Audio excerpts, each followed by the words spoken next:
radio for the masses. Headline edition, July 8, 1947. The Army Air Forces has announced that a flying disc has been found and is now in the possession of the Army. If the game is rigged, change the game.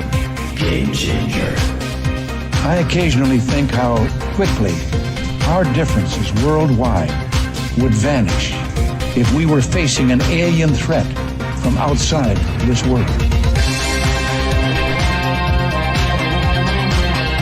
This is Fade to Black with your host, Jimmy Church, on the Game Changer Radio Network and KGRA, the Global Radio Alliance. I need your help to get to the year 1985. You're listening to Fade to Black with Jimmy Church on the Game Changer Network. Good evening. Fade to Black. Bespoke radio for the masses. Yeah. How you doing? How you doing? Today's Wednesday, January 12th, 2022. 12 days into the new year. Only 353 days left.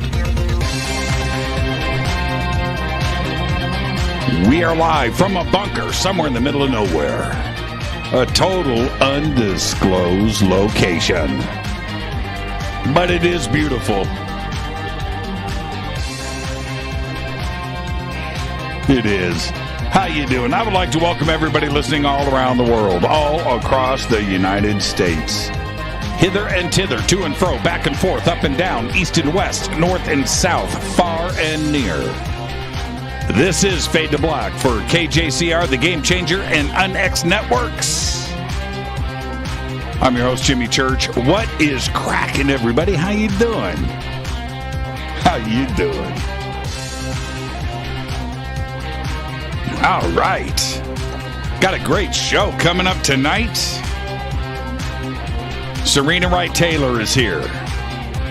Yeah, man. One of the coolest, bestest people in the world. Serena Wright Taylor is here with us tonight.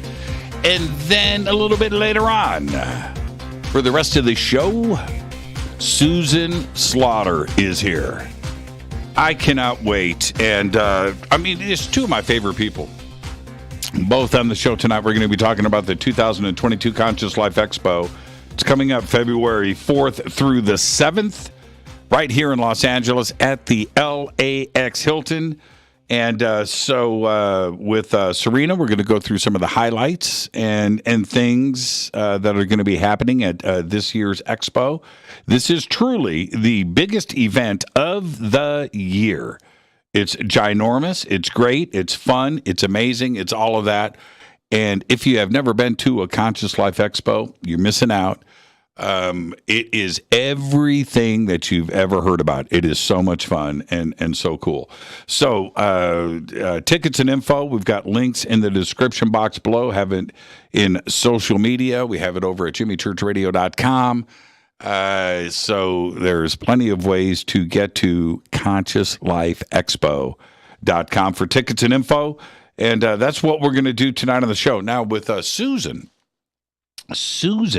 oh, by the way, we won't be talking about this with her later. So we're doing sound check. And she goes, oh, look at the guitars. I said, yep. She goes, I got some right here behind me. I said, really? And man, Susan whips out a black edition ESP Strat, flat black. Oh, just an insane guitar. And then goes, yeah, got an Explorer too. Turns around, takes out this Gibson Explorer black with a tremolo on it. And wow, really sweet. And then there was this custom-made guitar hanging on the wall. I have the feeling there's more, but very nice case. One of those road cases that hold the guitars vertical. Very nice, very nice. And but that's it. I don't want to, whose guitars and what. That's her.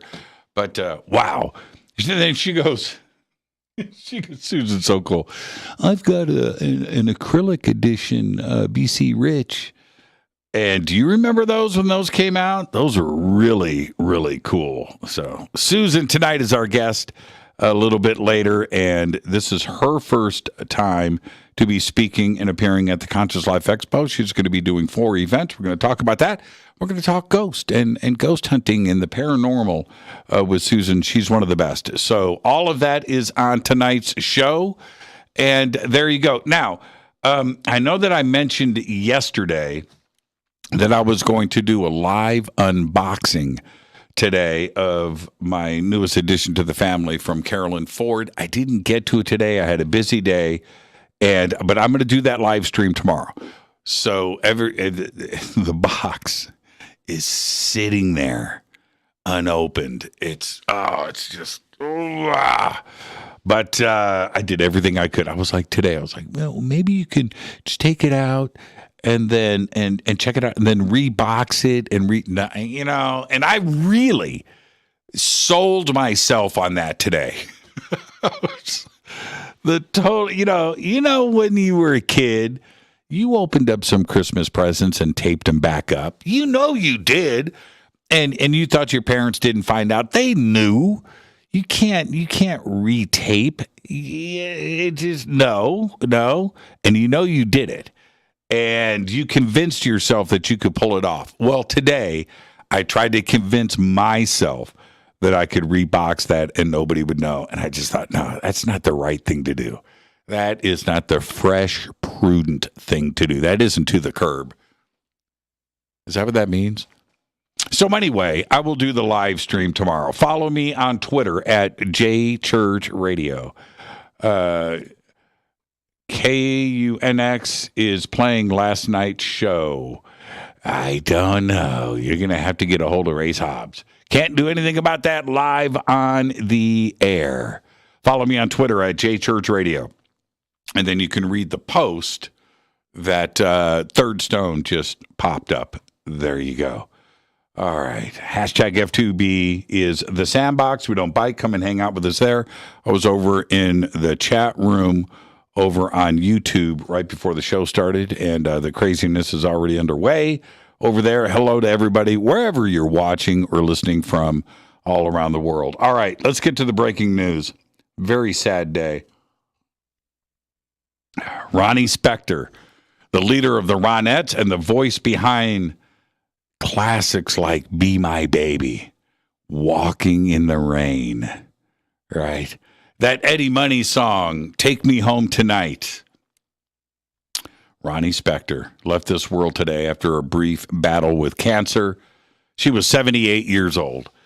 And I'm just going to leave it right there. Ronnie, just like everybody else, I'm not certainly unique to this.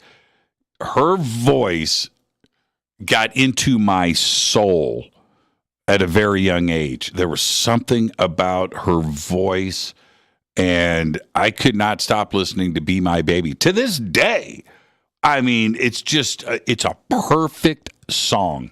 Perfect. She was just amazing. Amazing. Me and my rock and roll world, and I learned Be My Baby and play it all the time. Man, Ronnie Spector. All right. Well, this announced yesterday an asteroid about the size of a house shot past Earth, and an astronomer managed to snap a photo of it as it passed overhead. The asteroid, called 2022 AC4, flew past at around 12:19 a.m. yesterday on January 11th, coming within 58,000 miles of Earth. Now, this may seem like a long ways, but it's not. Because, in fact, it's less than a quarter of the distance to the moon. 2022 AC4 was the closest asteroid that has passed by Earth for at least the last 2 months. The size of a house, 58,000 miles. And the picture is cool. 128-second exposure. So you see all the stars, the streaks, and there it is, right there in the middle. Right there. Little dot. All right. Now, this was announced today. Let's see if my Facebook and YouTube gets shut down from this announcement. But it is in the Journal of Nature Products. Cannabis compounds prevented the virus that causes COVID-19 from penetrating healthy human cells. All of this according to a laboratory study published in the Journal of Nature Products. The two compounds commonly found in hemp, known as CBGA and CBDA, were identified during a chemical screening effort as having potential to combat coronavirus, researchers from Oregon State University announced yesterday. In the study, they bound to spike proteins, all of this found on the virus, and blocked a step the pathogen uses to infect people. CBD. And guess what I took today? I did. Chinese scientists have built an artificial moon. Last month, it was an artificial sun. This month, it's an artificial moon. Now, listen to this. It has lunar-like gravity and is designed to help them prepare their astronauts for future exploration missions. In other words, China is going to the moon. The low-gravity simulated environment was inspired by experiments by Russian physicist Andrei Geim, who won the Nobel Prize in 2000 for making a frog float with the use of magnets. That's right, he levitated a frog. The simulator is based in Zhushu in the Jiangsu province of China and has been designed in a way that can make gravity disappear. That's nuts. Let's get this show cracking. Happy birthday to today, the one and only Kirstie Alley. Today, are you ready? Is 71 years old. Think about that for a second. Howard Stern today, 68. Yikes. Rob Zombie today, 57. And Zach De La Roca today is 52. Unbelievable. Our dead guy's birthday today, George Duke. 1946 to 2013, died at the age of 63. George first made a name for himself with the album The Jean-Luc Ponty Experience with the George Duke Trio. He recorded 30-odd solo albums, of which A Brazilian Love Affair, an amazing album, by the way, from 1979, was his most popular. But for me, it was his keyboard and vocal work with Frank Zappa that cements his position as one of the greatest musicians in history. Remember Inca Roads, right? Go look at Inca Roads Live. Check out that video by Frank Zappa, Inca Roads Live. And go check out George Duke. Incredible. George died on August 5th, 2013 in Los Angeles at the age of 67 from leukemia. Happy birthday, George Duke. You know, George, I'm going to say this before I move on. George, a sophisticated jazz musician, an incredible talent. And then he gets into Frank Zappa's band, where you've got to be a musician's just for the invite, right? Okay, so you've got to be that. But George came in going, what is going on here? And he brought a whole nother thing to Frank Zappa. And for George, and I thought, I've listened to interviews with him, I thought that George was going to last like a couple of months. He's going to go, man, I'm too sophisticated for this. He got it, he understood it, and he became a part of that Zappa culture. The comedy, the humor, the sophistication, the social aspect, and the look at society. George became a part of that and let his chops fly. Incredible. Happy birthday, George. And man, I'm just thinking, I mean, so many great albums, but maybe One Size Fits All might have been George's best. I don't know. On this day in history, OTD. Check this out. 1904. Bet you didn't know this. 1904. Henry Ford. That's right.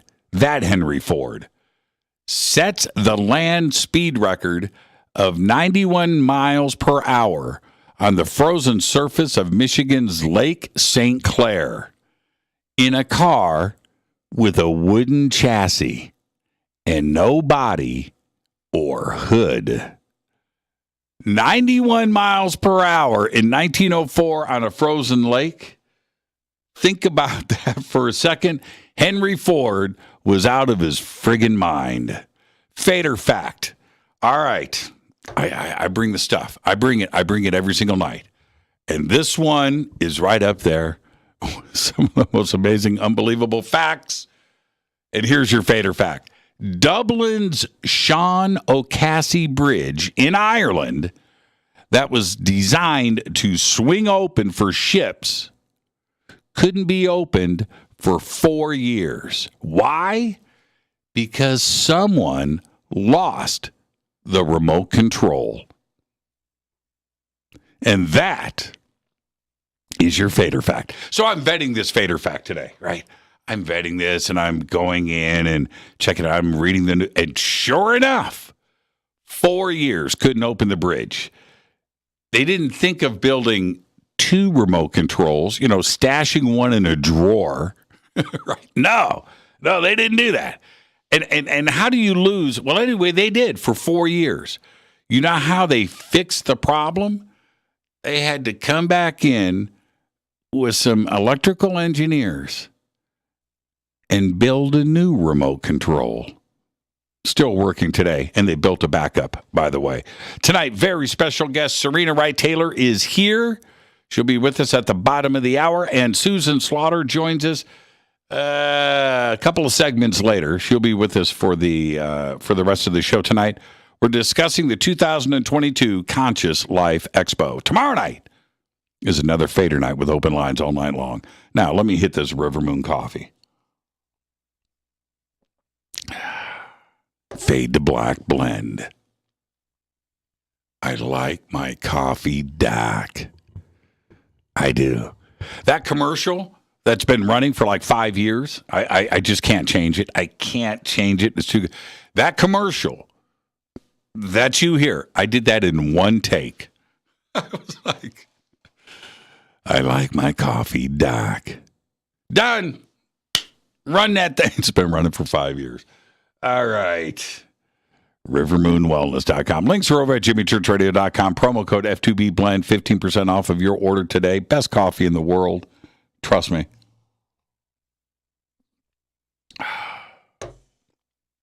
So proud of River Moon Coffee.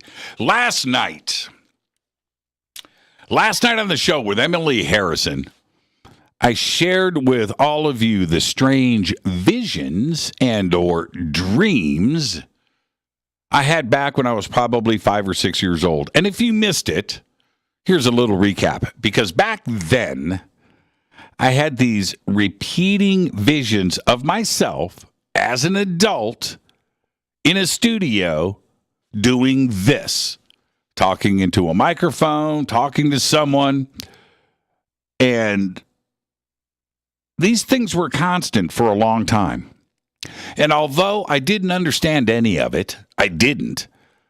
Doing what I do now, the whole thing seems a little strange. It truly does.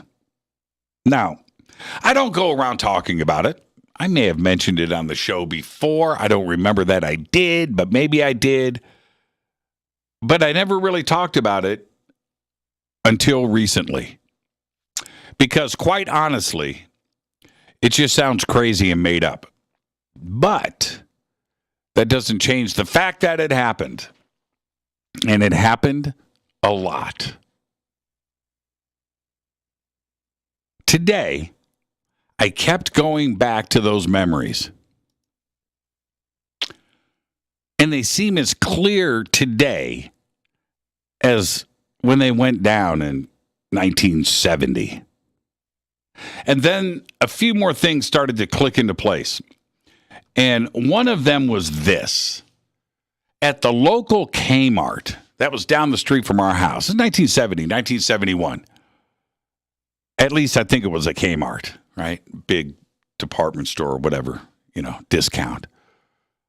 They had these little battery-powered portable AM radios, various colors, white and blue. I remember that. And I think they had a pink one, maybe black. I think they had a black one.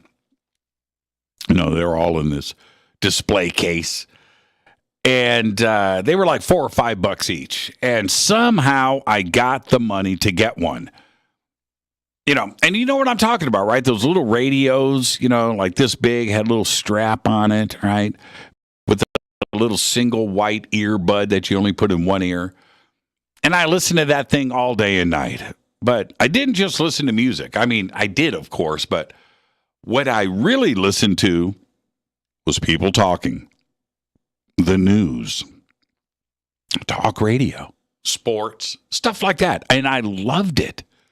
My little connection, my little 6-year-old mind, 7 years old, Now, I don't know whatever happened to that radio, but a few years later, it was 1976, when everything was bicentennial crazy.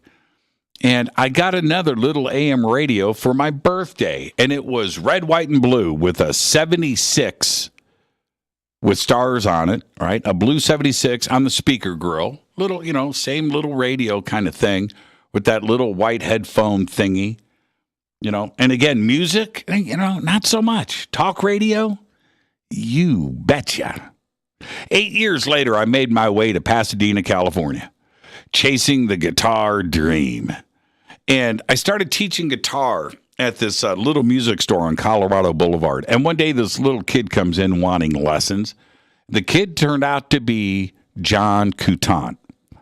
Now, John went on to a pretty successful career in rock and roll, got his record deal, and he turned into an amazing guitar player. But back then, he was probably 14 or 15 years old. And each week, there he was hanging out with me at the store, getting his learn on.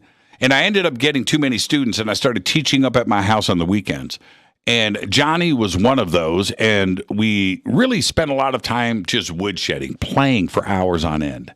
One day, his father, Stan Coutant, was picking him up after the lesson, and his dad says to me, he says, "Jimmy, what are you doing for Thanksgiving?"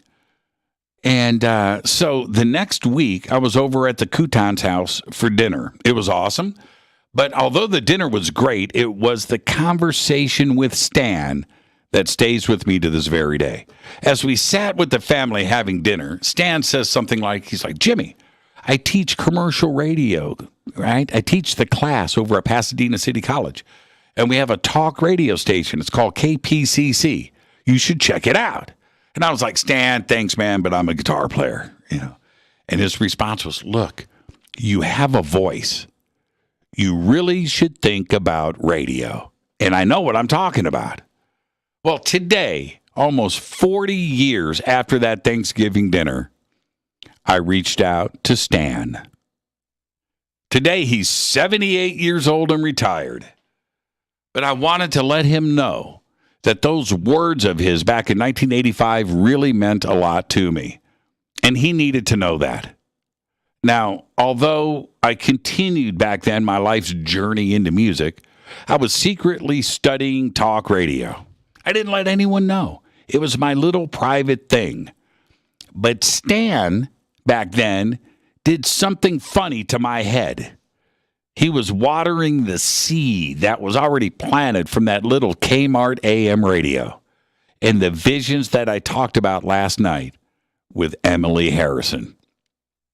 Life is a trip. Life is a trip. Seriously. So thank you so much for that, Stan. And here's to you. I'm your host, Jimmy Church. This is Fade to Black on the Game Changer and UnX networks. Tonight, the 2022 Conscious Life Expo. with Serena Wright Taylor, and a little bit later, Susan Slaughter is with us. And none of this would have happened if it wasn't for Stan Couton. Crazy, right? Look him up. Look him up. Stan Couton. All right, I'll be right back after this short break with Serena Wright Taylor. This is Fade to Black. Stay with us.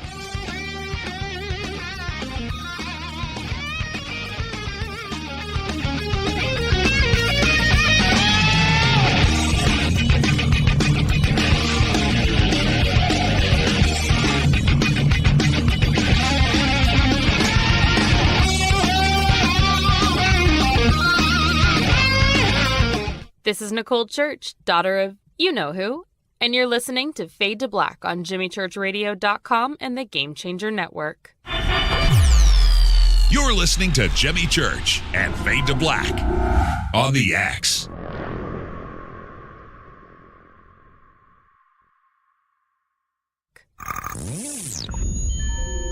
You're listening to Jimmy Church, Fade to Black. Fade to Black will now pause for alien identification. The station that talks the net. Introducing the Game Changer blend from River Moon Coffee that delivers a customized blend made specifically for the Fadernauts. If the game is rigged, change the game. It's a bolder cup with some bite. Game Changer is the coffee of choice for those that prefer an organic dark roast that is slightly lighter and milder, but it's still dark. With wild notes of pecans and chocolate with a rich, balanced, full-bodied cup that is roasted to perfection for a great coffee to start your day, as an after-dinner coffee or anywhere in between. Artisan, small batch roasted to perfection. USDA certified organic, all River Moon coffee is freshly roasted and packaged in the USA. Just go to rivermooncoffee.com or click on the banners over on our site and use the promo code F2B Blend for 15% off of your order today. rivermooncoffee.com. This is the only way forward. This is Fade to Black. Make contact. This is Jimmy Church of Fade to Black, and you can get our podcast for just $2 per month. All you have to do is click on the podcast banner over at jimmychurchradio.com. Hi, folks. It's troubling times, and fear is pushing emotions, which in turn pushes health the wrong direction. Do you ever get an ache because life is uneasy? Try Life Change Tea at getthetea.com. Life Change Tea works on your digestive tract, helping to move food through quicker and comfortably so your health is spot on. Life Change Tea may not help with world issues, but it will help with your digestive issues. A glass a day helps keep the intruders away. So, change your life today. Log on to getthetea.com. That's getthetea.com. If your health game is off, get on by ordering Life Change Tea. Getthetea.com. And while you're on our site, look around at the great non-GMO organic supplements. And if you're a sales shopper, go to our specials page and see what's for you. I've been drinking the tea for 12 years and I'm sure glad for its health benefits. Again, that's getthetea.com. Getthetea.com. The tea that makes you go. The new KUNXDB, the UNX Network, bringing you the best in paranormal programming in premium, high-definition streaming audio and video. Log on to the network at unxnetwork.com and check out the growing lineup of programs, including Jimmy Church, Whitley Strieber, Micah Hanks, and many more. Sign up for the free UNX newsletter, follow the UNX blog, or pick up the latest edition of the UNX magazine. Be sure to follow us on Facebook and Twitter. So check us out at unxnetwork.com. Tap the show page and the calendar so you never miss your favorite live shows and podcasts. We are your portal for all things paranormal. The X, explaining the unexplained. 9 out of 10 geneticists agree. Fade to Black is not your father's radio show on the Game Changer Radio Network. Hi, this is Rob Reiner from Anvil, and you're listening to JimmyChurchRadio.com. What's what's up? I'm Chris. What up? This is Kyle Massey, and you're listening to Jimmy Church Radio.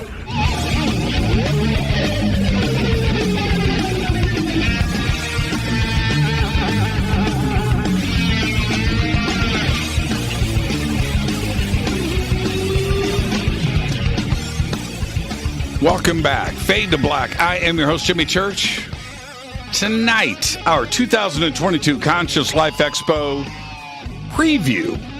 That's what we're going to do tonight. One of my favorite people on this planet, Serena Wright Taylor, is here. A little bit later, Susan Slaughter is joining us.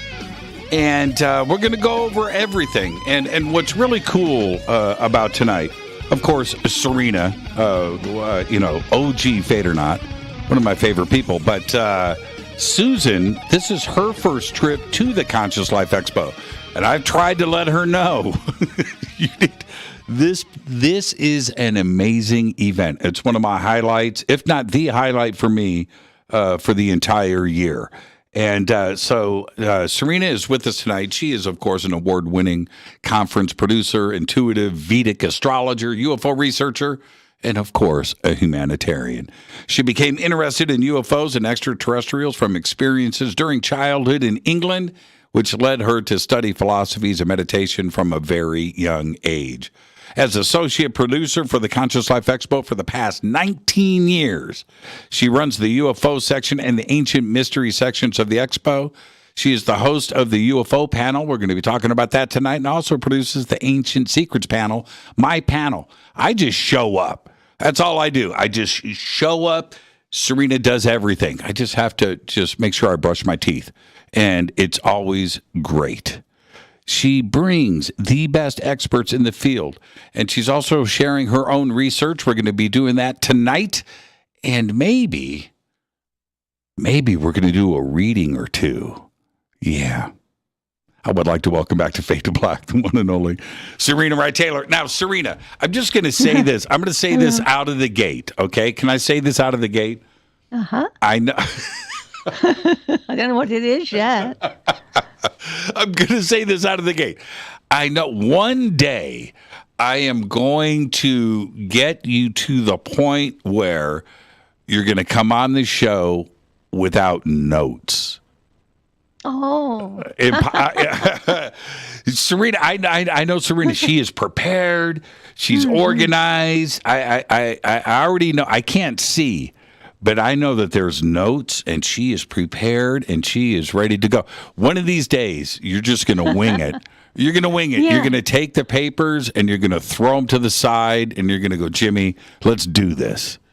I kind of needed papers today because of the expo schedule, to make sure I covered everything. Serena, you're just so organized. You just are. Welcome back, my friend. And I haven't seen you for a couple of months. I'm not used to that because we usually see each other all year long. But I'm going to see you in 2 weeks. So much fun. Really looking forward to it. It's going to be amazing. It's going to be amazing. So. We've got a couple of things that we're going to do tonight. We're going to start off talking about the highlights for you that you want everybody to possibly pay attention to if they have the time to go to all of these different things, because there's a lot going on at the expo all at the same time. So we've got that broken down a little bit, and we'll get to that. And then, of course, I want to talk about the weekend of February 4th through the 7th and what the planets are telling us about that weekend. I'm excited about that, too. Yeah. Before we get started, I've been getting email, I've been getting texts, I've been getting messages from all of you out there asking about COVID. This is a huge event. So just to be very clear, you get to the event, bring your vaccination card.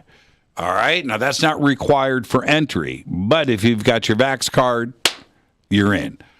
If you don't have your Vax card, you will be required to take a test, and that test has to be negative. If it's positive, you get quarantined in the basement of the hotel for 2 weeks. You can't leave. and so that's it. But you test negative, you're in. We want this event to be safe for everybody. Masks are not required. That's up to you.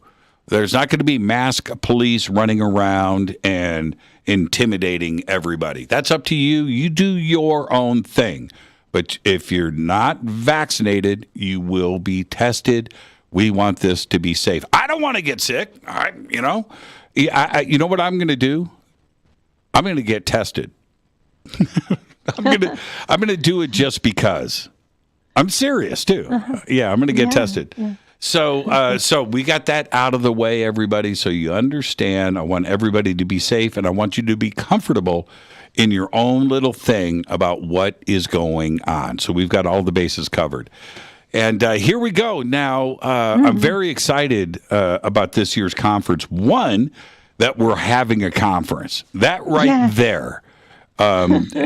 We've, over the last 2 years, 2 years ago at the start of the pandemic, that was the last conference of the year for everybody. That was it. And we had that was amazing. We had I remember at the conference we were seeing some people who were coming into the hotel wearing masks, and the cleaning staff began to wear masks, and we hadn't even, that wasn't even thought of at the time. And we thought, oh, maybe this thing's coming here, It was just as we left, the COVID was moving in. It was, that was in February, and of course, the doo-doo hit the fan in March, and we all know what happened after that. I'll tell you something really funny before we get started. I tend to be, I am gregarious. I'll talk to anybody. I'll talk to a stranger. I will go up and I'm loud. I'm obnoxious, and I like to have fun. So I was standing out in front of the hotel, and it was like China Air or whatever, Cathay Pacific, I don't know, but one of the Asian airlines. And they're all staying at the hotel. Different flight crews from around the world. That's what they do. It's the LAX Hilton. And they come out, and there was like 30, and they all had face masks on. And I just walk right up, smoking a cigarette. So, what's this face mask stuff? What are you guys doing? And they were so nice, and I was talking to this flight attendant, and he said, I looked right at him. He's got his mask on. And I said, should we be worried? He goes, no, it's going to be okay. Nothing to worry about. I said, man, the face masks are freaking me out. He goes, no, it's going to be okay. Now, I couldn't see if he was smiling or what. Yeah. But wow, 2 weeks later, right? Incredible. Yeah, incredible. And we had like 15,000, 17,000 attendees that weekend. And I remember astrologically, I was talking about it. A lot of astrologers were talking about how something's going to happen later February. We knew the setup of the planets. We didn't know that, of course. We didn't know it was going to be a virus, although actually one of the astrologers that I learned from, James Kelleher, he had said virus. So that's so interesting. But we knew something was coming. So now here we go. We went back and we did a virtual conference after that, which was great. Yes. That was a lot of fun, actually. Mm-hmm. And then last year, a couple of months ago, we did a little mini Conscious Life Expo that we thought, what was funny? We thought, okay, it's just going to be a couple of hundred of us and our friends. Let's get together and have a good time. And that just blew up into that. It got a little bit big and out of control. But that was a lot of fun. And it was a little warm up for what's going to happen here in about 2 weeks at the LAX Hilton. It is February 4th through the 7th. So let's. I'm curious. what are the highlights for you for this year's conference? There's so many highlights, and you know, I because I produce the UFO section and the ancient secrets mostly, and some other consciousness, and helping George. I do a few things, so I don't produce the whole thing. So I'm going to be talking mostly about the people who come on your show, that we all know. But at the same time, there's usually 4 workshops going on at once and 4 free lectures going on at once. And actually, some of the workshops are free too. So there's a lot going on that I just can't even cover everything. But I want to ask everyone to arrive on Friday because, you know, it's amazing. You of course, no, we don't want anyone to miss your panel, the Ancient Secrets panel. But before that, Adam Apollo is speaking before that. And I know you're introducing him. You wanted to introduce him. You're saying that on the show. So it's really great because he's talking about the ancient mystery of human origins. And then it goes right into, everyone can go down and see the Ancient Secrets panel that we put together. And you're going to talk about megalithic sites, which is so interesting. I love that. I've been to quite a few, mostly in England. But so you've got William Henry and Linda Moulton Howe and Billy Carson and Caroline Corrie and Adam Apollo, all to talk to on that. So that starts at 8:00. So I really want everyone, please, to come on Friday to start that incredible weekend. And there's also, meanwhile, actually, there's a special event also in the evening, a cacao ceremony. There's some beautiful things going on, like, you know, a sound bath and so on. So that's happening in the evening. So yeah, all the time there's something going on there at the expo. And, you know, thinking about megalithic sites, are you planning on talking about any particular ones? You know, for me, this is what's interesting. I'm going to go down the list, right? But with everybody there, they've kind of got their own specialty, and they have also been to specific sites many, many times. You know, Linda's been to Göbekli Tepe. William Henry knows Egypt as well as anyone, and so does Billy Carson. But Billy Carson has been to Cambodia. He's been all through Central and South America, Machu Picchu. So, and the same thing with Adam Apollo. So everybody has got their own little slice of this. And the other interesting thing is Adam's speaking right before this panel. So I'm going to go down. I'm going to introduce Adam. He's going to speak. Then I've got to get down to the ballroom and get ready for that. And what I enjoy every year, because I host the panel every year on Friday night, is when I come down the escalators and I round the corner and then I see the line, because that ballroom holds, 2,000 people. And so the line stretches out around and goes through all the way around. And I get to go and walk that line and say hello to everybody and squeeze around. And it's the excitement, right? The excitement. Yeah. It's so much fun. And I usually videotape. You know what? I like to go up to the back of the line and go, all right, everybody, church canceled. Right? Oh, man. But I'm very excited. So that's Friday night is a big night, Friday day, and it's a great way to kick things off.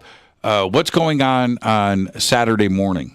Saturday, everything starts at 10. And of course, these I'm talking about these workshops, and you can get you can see on consciouslifeexpo.com how to get workshop tickets.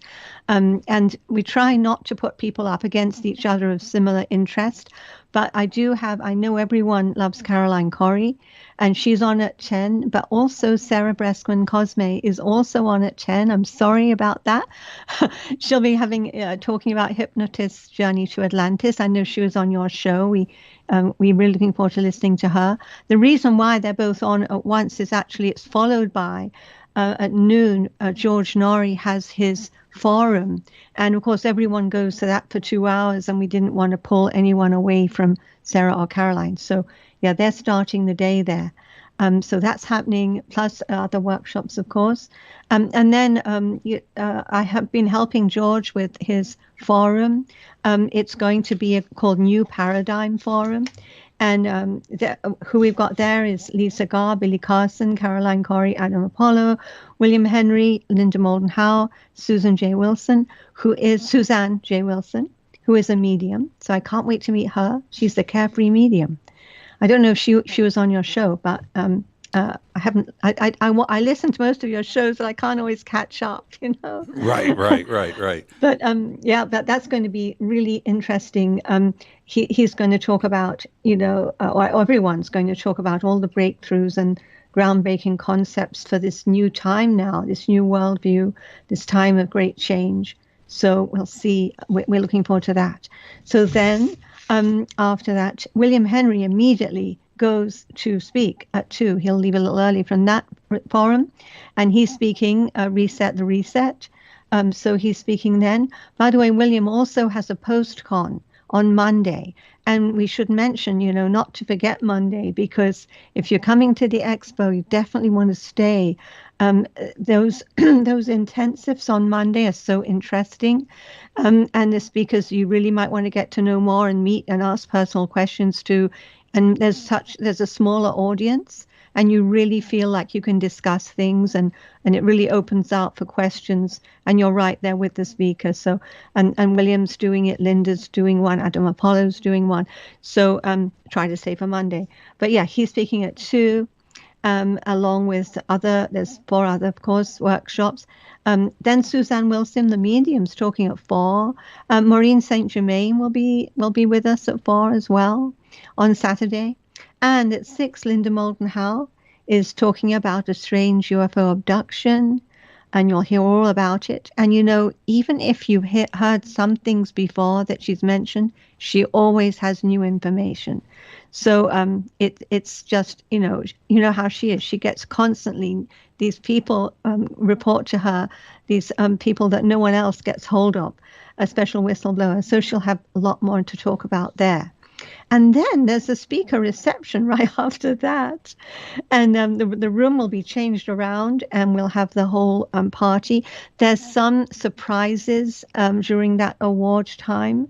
George will give you some awards that I can't say yet, but you're going to love it. Everyone's going to love it. So do come. You're going to get having some surprises there. And then Expo's Got Talent will follow. And that's so much fun. I know, Jimmy, you're the host.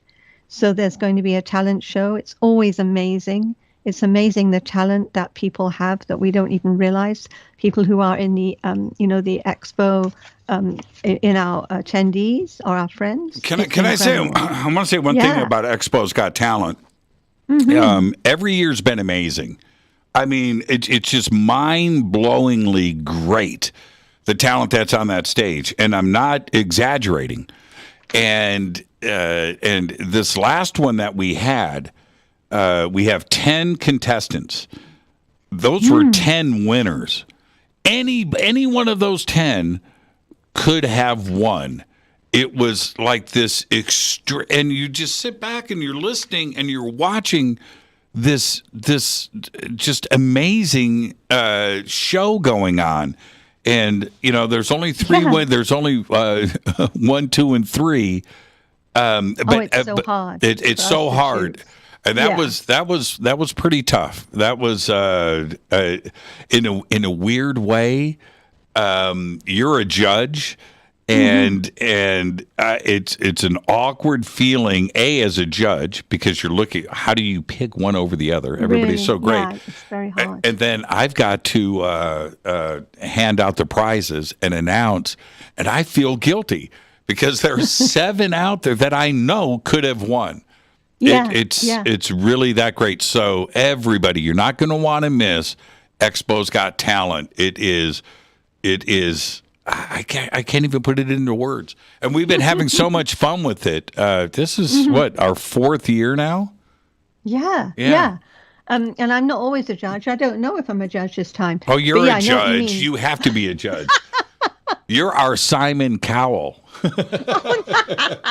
You're our Simon Cowell. I got booed off the stage one year. Remember that? Oh yes, I know. But I think you did that on purpose. It was funny. For everyone to feel comfortable. I went up to Nori. I went up to Nori after that. We were standing off to the side together. And I walked up. He just put his head in his hand. Oh, man. But that was so much fun. I think everyone who was nervous stopped being nervous then. They felt like they're free to do whatever they want. So that'll wrap up Saturday night. Expo's Got Talent is the last event. So then now let's move into Sunday. Sunday is when my UFO panel happens. And it's actually at 9:30. So I think you said you'd introduce me, and hope you can get up for that. You might be up late, I'm sure, having fun, and I don't know. Downstairs. Oh, I'm going to be there bright-eyed and bushy-tailed. But that's going to be amazing. I can't believe this. I'm sitting there on the panel, and I'm always in awe of all my speakers, and the fact that they're all together and they're all discussing the research. It is so amazing. Who do you have on your panel this year? We have Jacques Vallée. Isn't that incredible? Dr. Jacques Vallée. Okay. I am so happy. I've wanted to have him before. And of course, now because of his new book, Trinity Best Kept Secret, that he wrote with Paula Harris, we have him. And Paula, of course, is there too.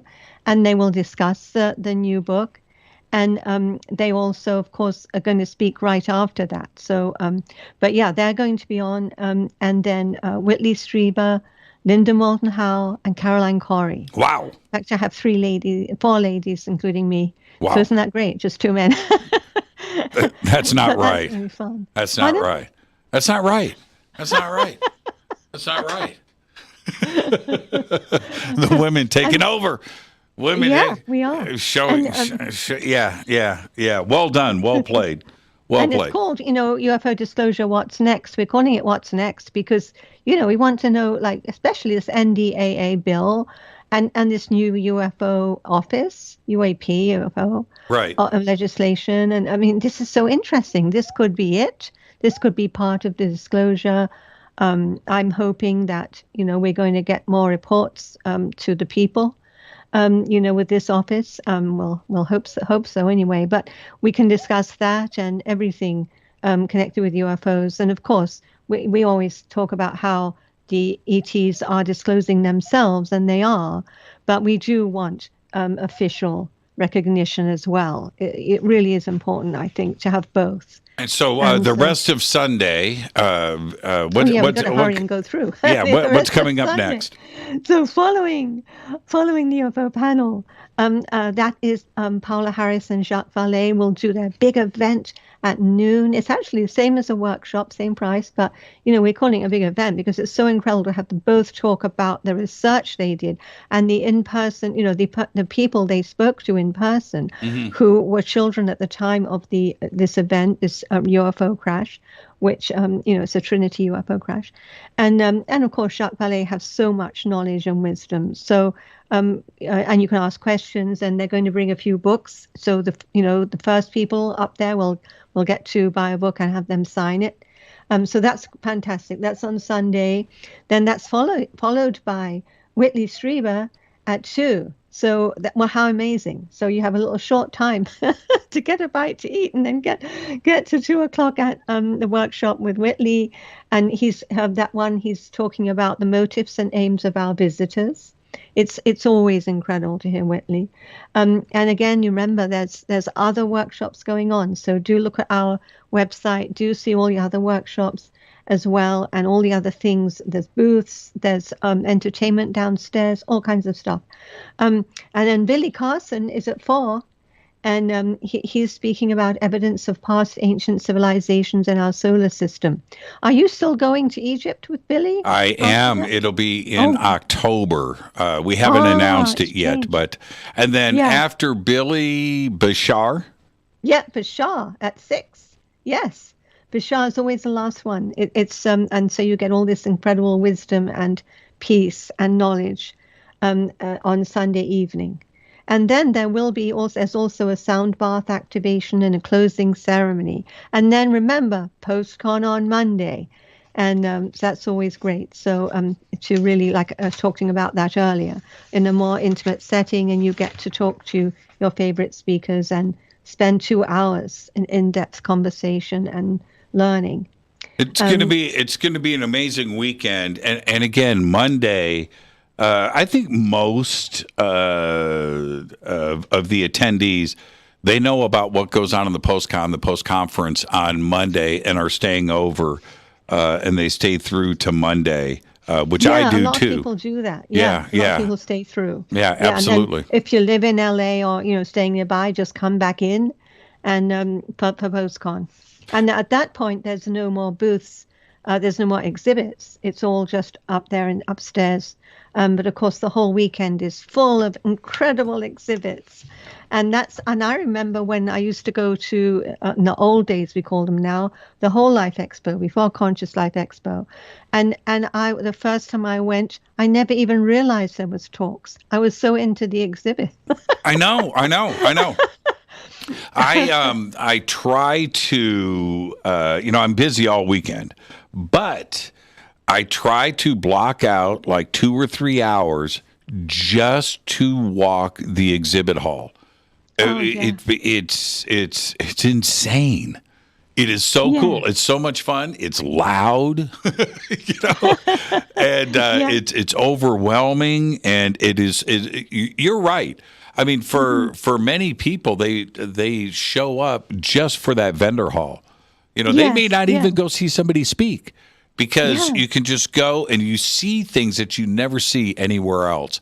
I got to take a break. Let's get this in. And right now we are talking to Serena Wright Taylor about the 2022 Conscious Life Expo. She's also a Vedic astrologer. So what's going on with that weekend? We'll discuss some of that next. I'm going to find out. She's got charts right in front of her. I know. She's smiling. Serena Wright Taylor is our guest. At the bottom of the hour, Susan Slaughter is here. This is Fade to Black. I'm your host, Jimmy Church. We'll be right back. Stay with us.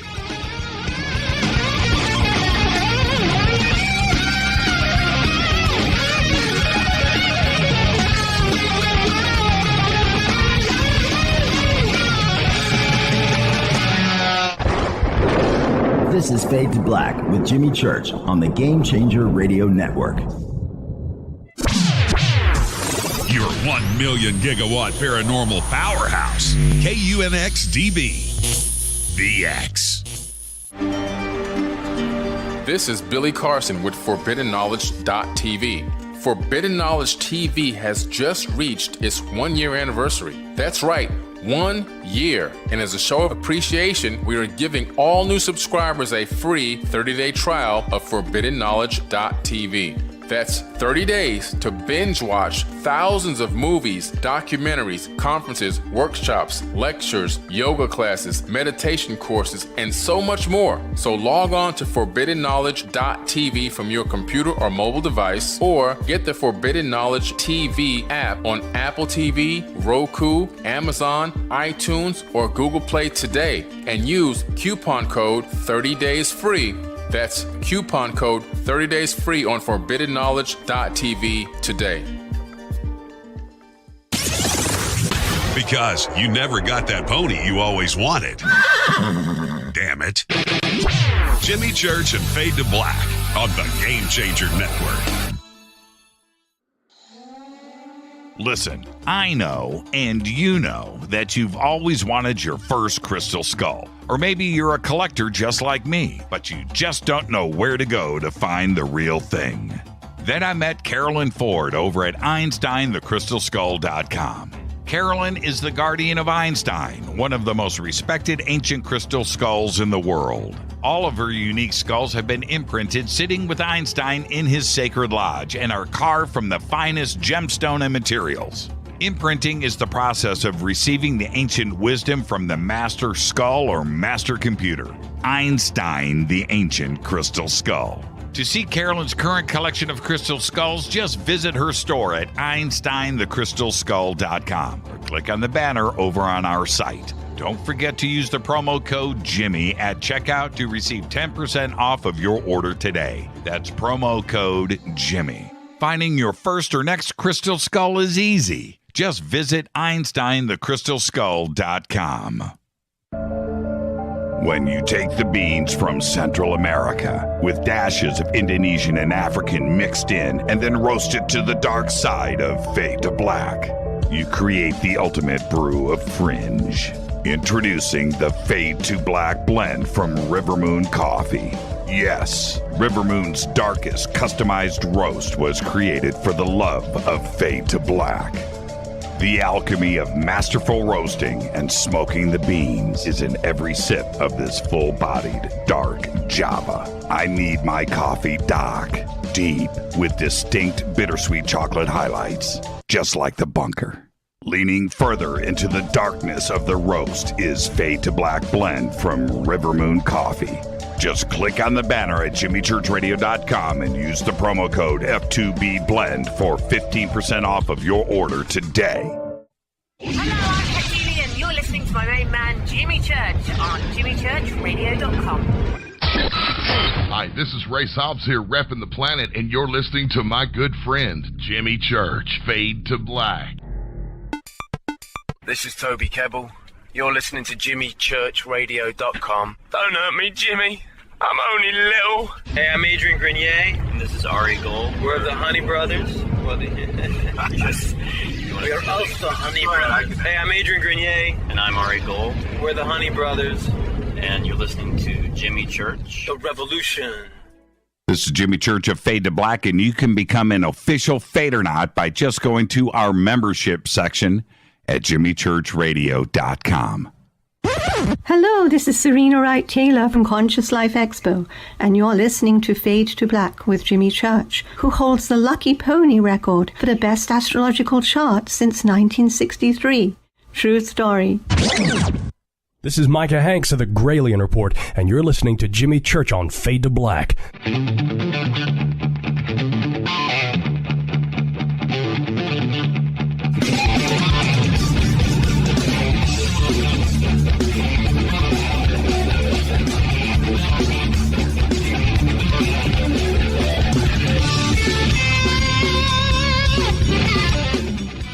Welcome back, Fade to Black. I am your host, Jimmy Church. Tonight, our 2022 Conscious Life Expo preview event. Serena Wright Taylor is with us. Oh, yeah. And here's the, Serena, do I really have the best astrological chart? Best astrological chart since 1963. Well, it's really exceptional, your chart. And so I don't know, of course, if it's the best one, because I don't know. There must have been some other people even born on the same day of you, of course. Okay, don't take me but so... it is amazing. Okay, don't take me so literal. See, she's got her notes. She's ready. She's got it all spread out. Before we get to that, and I'm curious, of course, but one of the things, if I may, Serena, you and I talk a lot.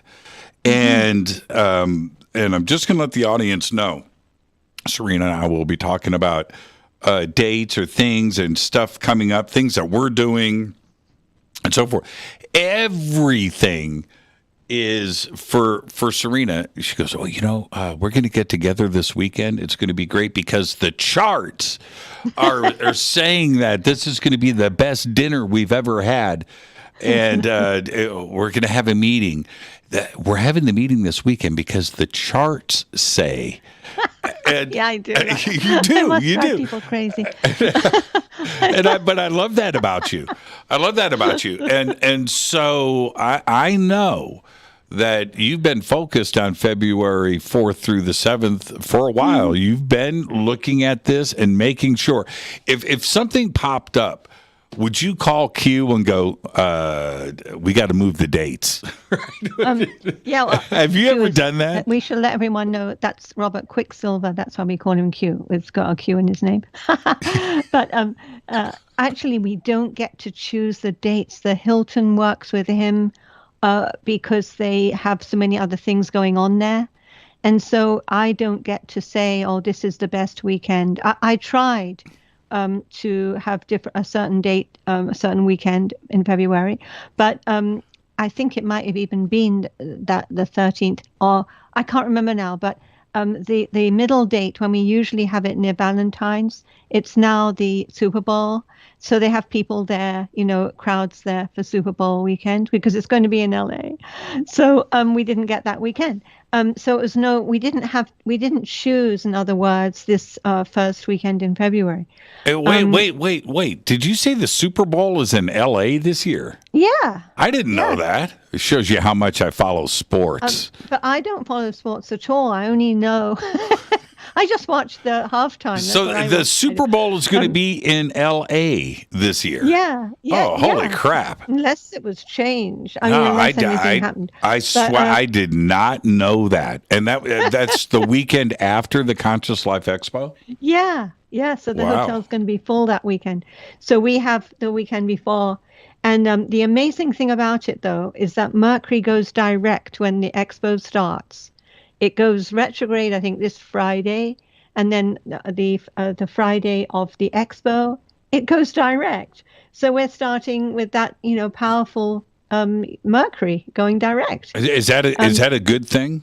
It's always a good thing. Yeah, when a planet goes direct, it's a very good thing, very powerful.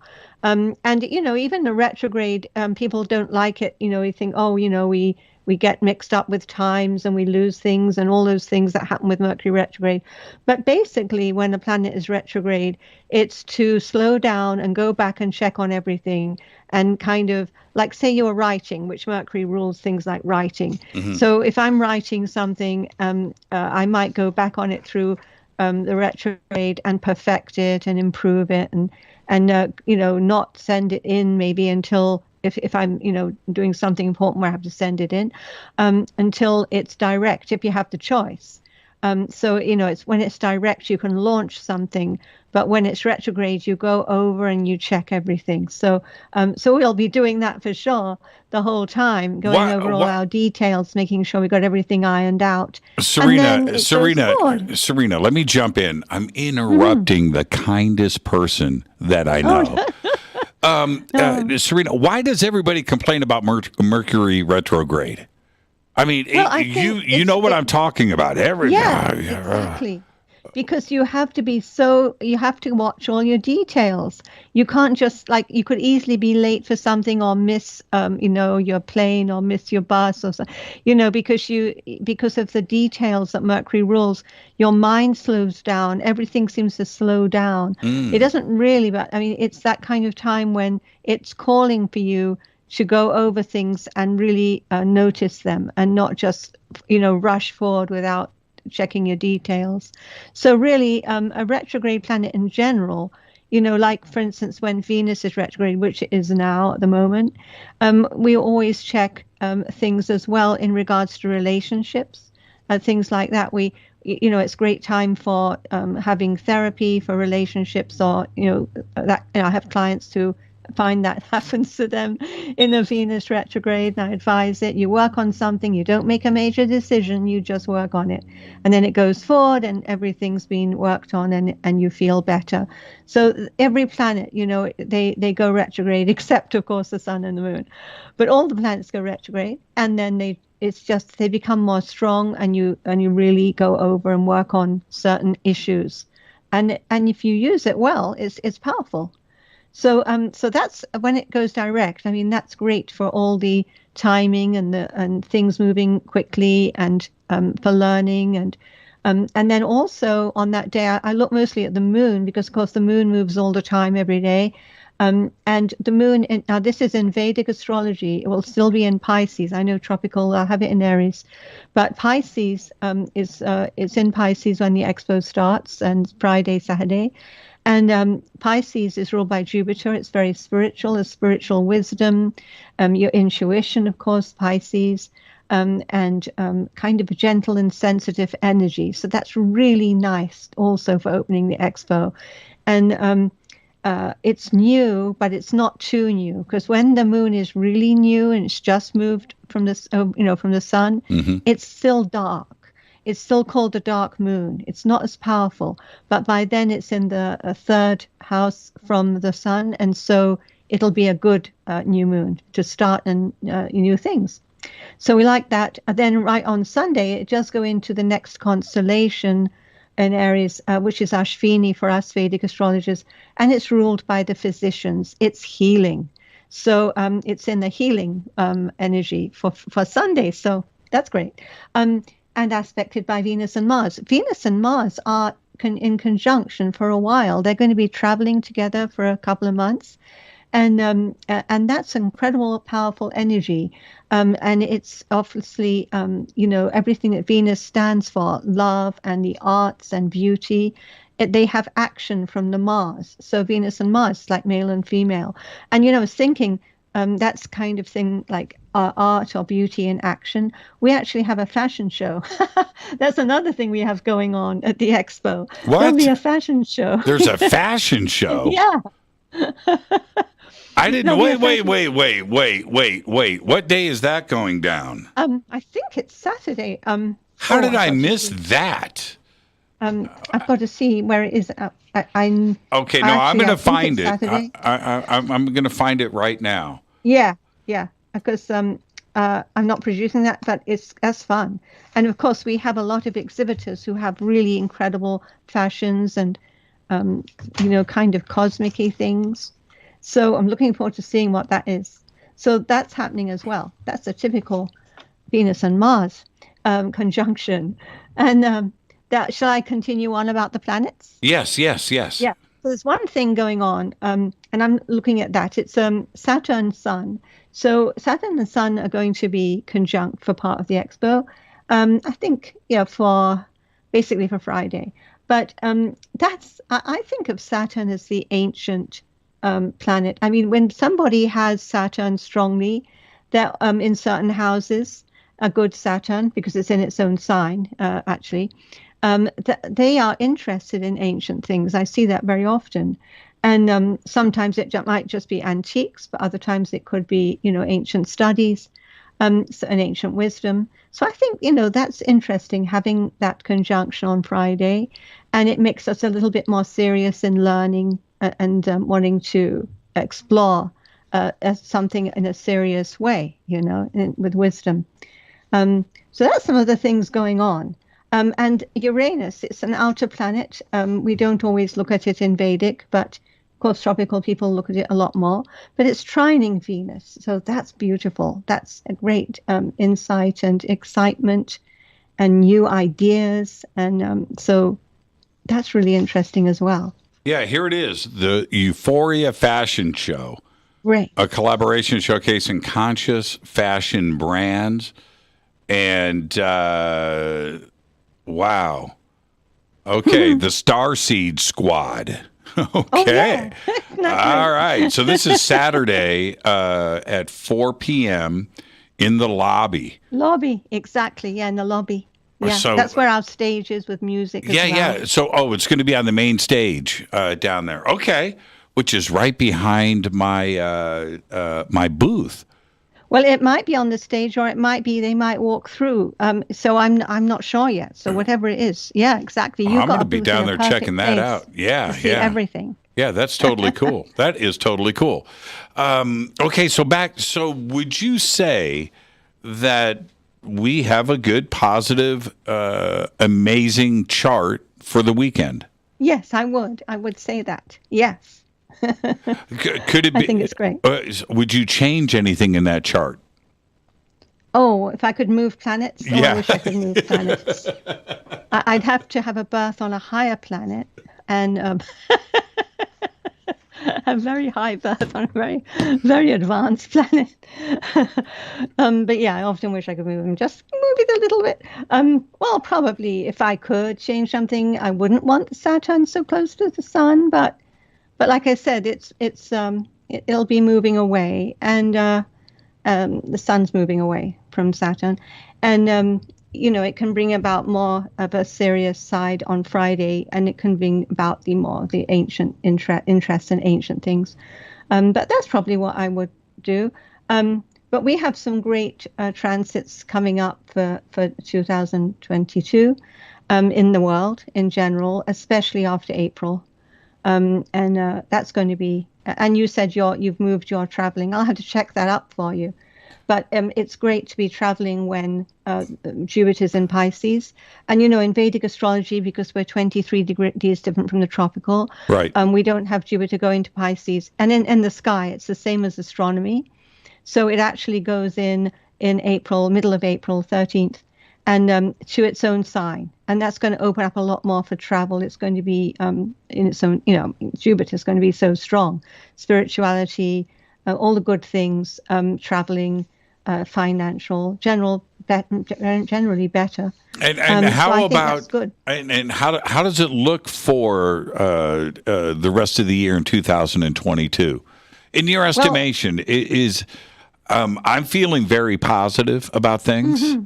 Yeah. I haven't felt as positive about things like I do today for the last couple of years, like the rest of us. Mm-hmm.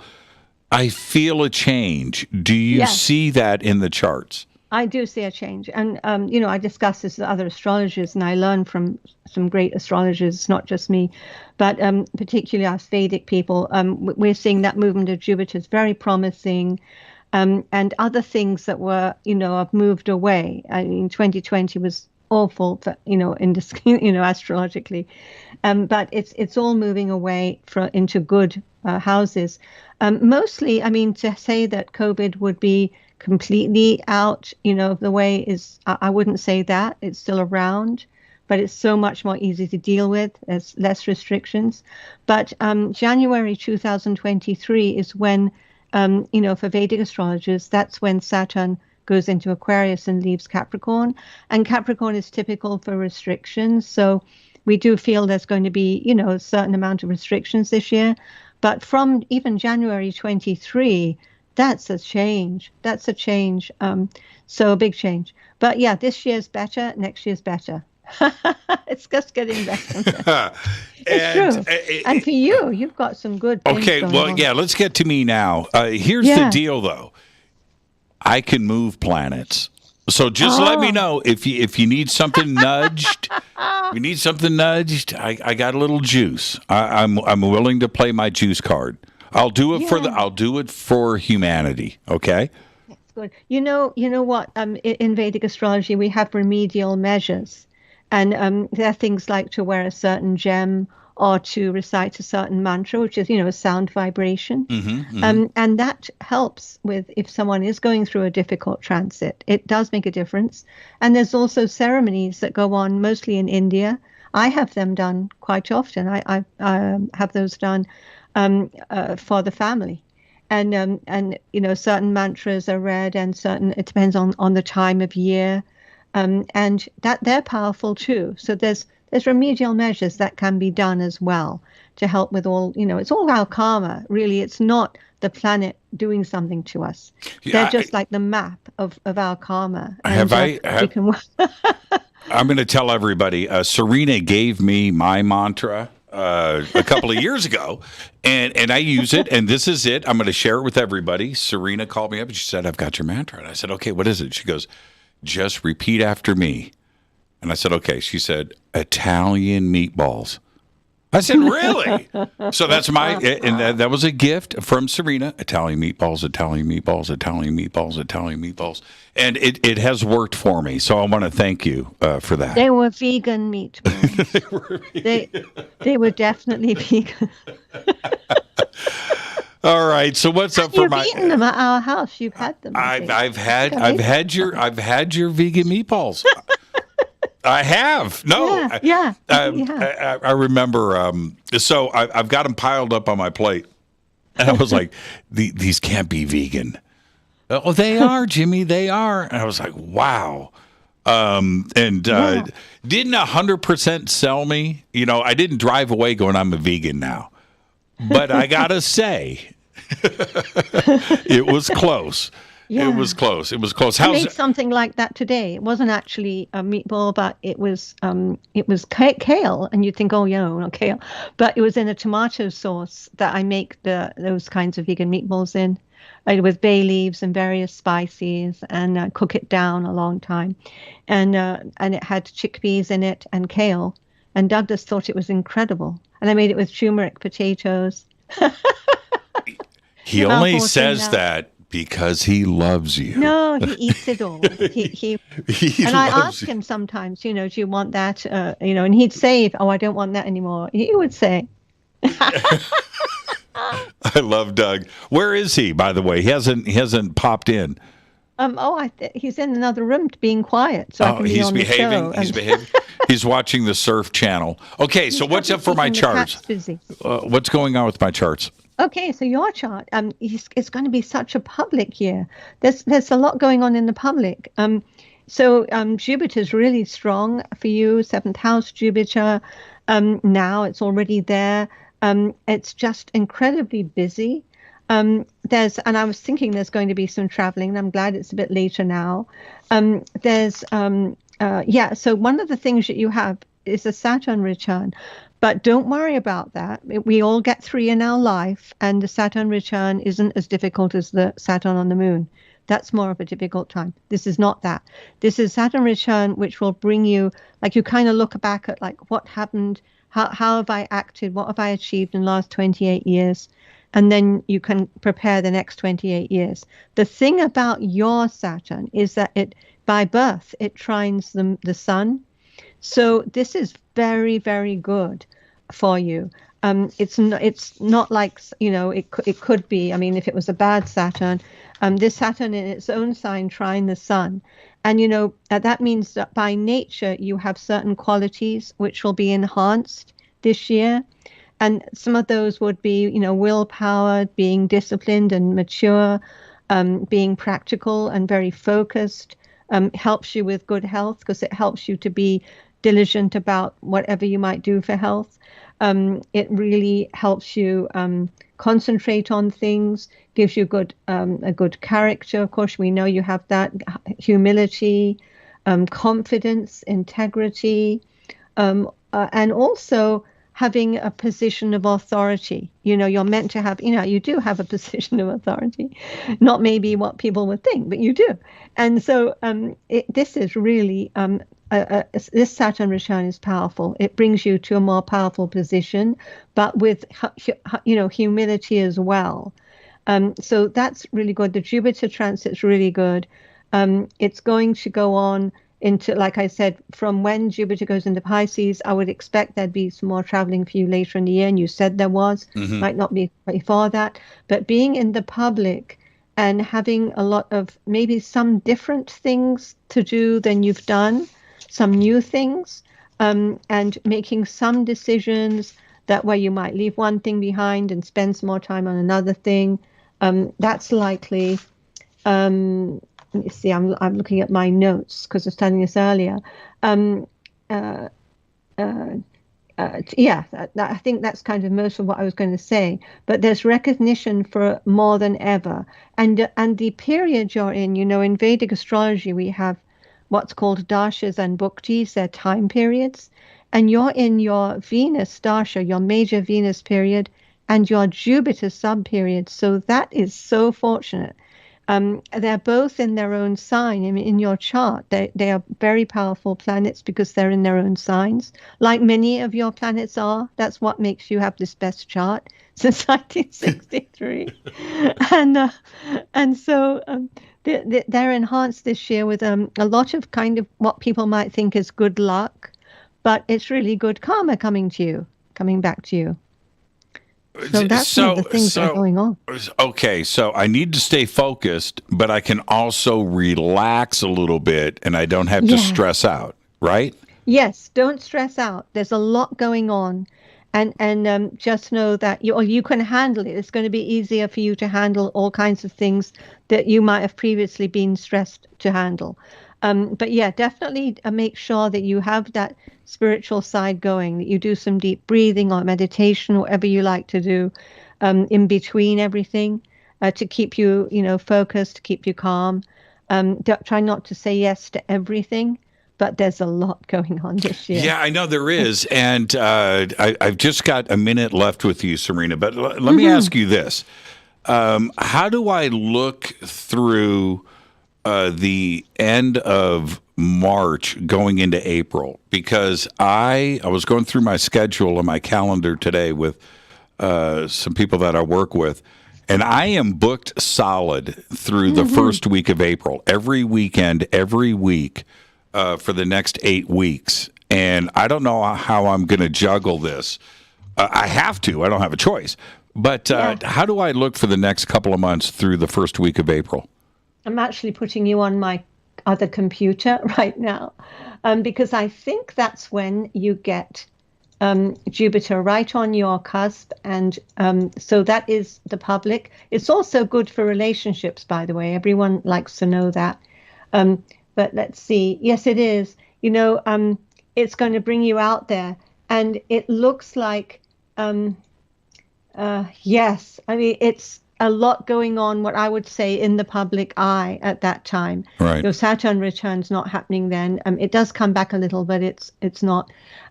So it's off. And mostly it looks like some movement, some travel, but being in the public. And it's also very important to have a certain amount of peace. Try to have in your mind at least, and you will. It's kind of a spiritual time as well as all this other action that's going on. But I would say you have to have some travel happening. So even though you're not going to Egypt, you have travel at that time. I'm right? traveling every weekend, and it's pretty crazy going through the end of April. Well, listen, Serena, I'm going to see you. We're going to hang out. We're going to break bread. We're going to roll up our sleeves. And then the February 4th through the 7th. But here's the great thing. Monday morning, you and I will do the same thing that we do every year. We're going to sit down and look at each other and go, whew. Yeah. We're going to do it again this year. And everybody go and find Serena at the Conscious Life Expo and go up to her and tell her thank you and introduce yourself. She's absolutely amazing. My best to Douglas. And I will see you in 2 short weeks, young lady. Thank you so much. See you then. Okay. Bye-bye, everyone. Serena Wright Taylor. Thank you, Serena. And now, as I head into the break, Vamana.org, you can hit that link, too, for Serena. And you can find her on social media. She's right there. I'm your host, Jimmy Church. I'm going to take a quick break and swing it right back with Susan Slaughter. Stay with us. We'll be right back.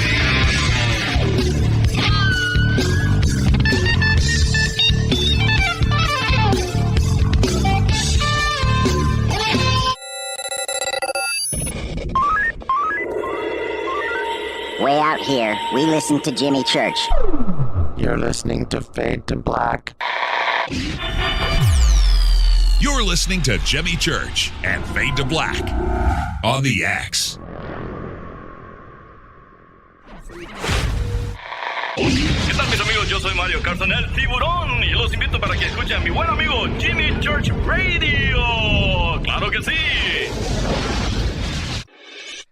This is Jimmy Church, and I personally invite you to the 2022 Conscious Life Expo this February 4th through the 7th, live at the LAX Hilton in Los Angeles, California. This year, we have the most exciting speakers, including Whitley Strieber, Adam Apollo, Billy Carson, Daryl Anka and Bashar, William Henry, Caroline Corey, Susan Slaughter, Daniel Brinkley, JJ and Desiree Hertog, Sarah Breskman Cosme, George Norrie, Gail Thackeray, and many, many more. I will be hosting all weekend long, including the keynote Ancient Secrets panel on Friday night, 5 vendor and exhibit halls, 3 floors of speakers, panels, and celebration. This is the biggest event of the year, and early bird passes are available now. Just go to ConsciousLifeExpo.com for the schedule, speakers, and information. That's ConsciousLifeExpo.com.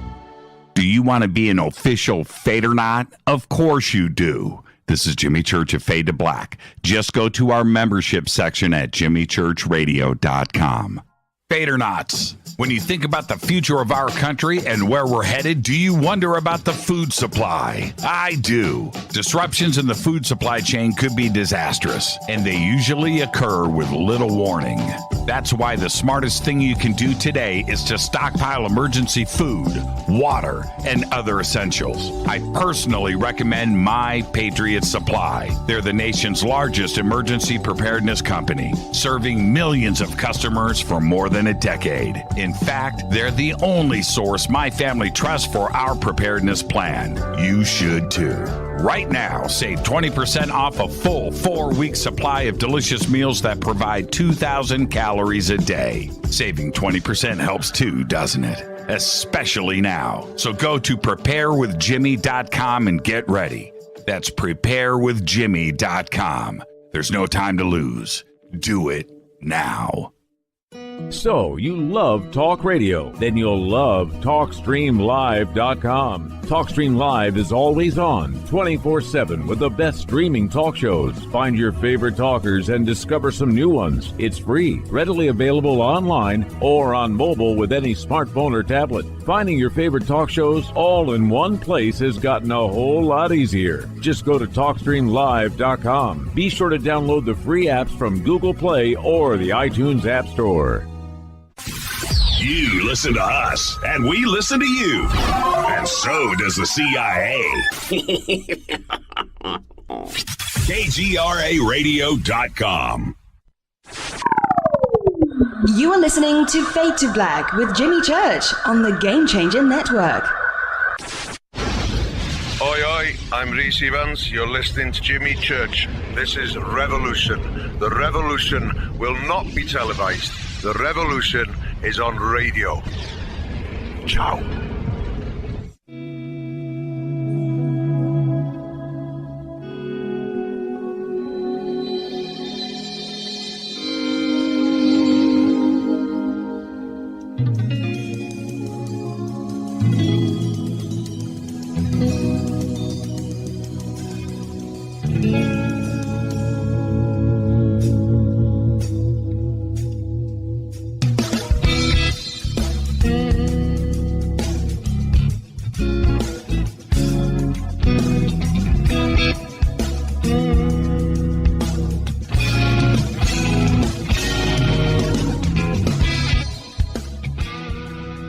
Welcome back. Fade to Black. I'm your host, Jimmy Church. Tonight, our 2022 Conscious Life Expo preview special event.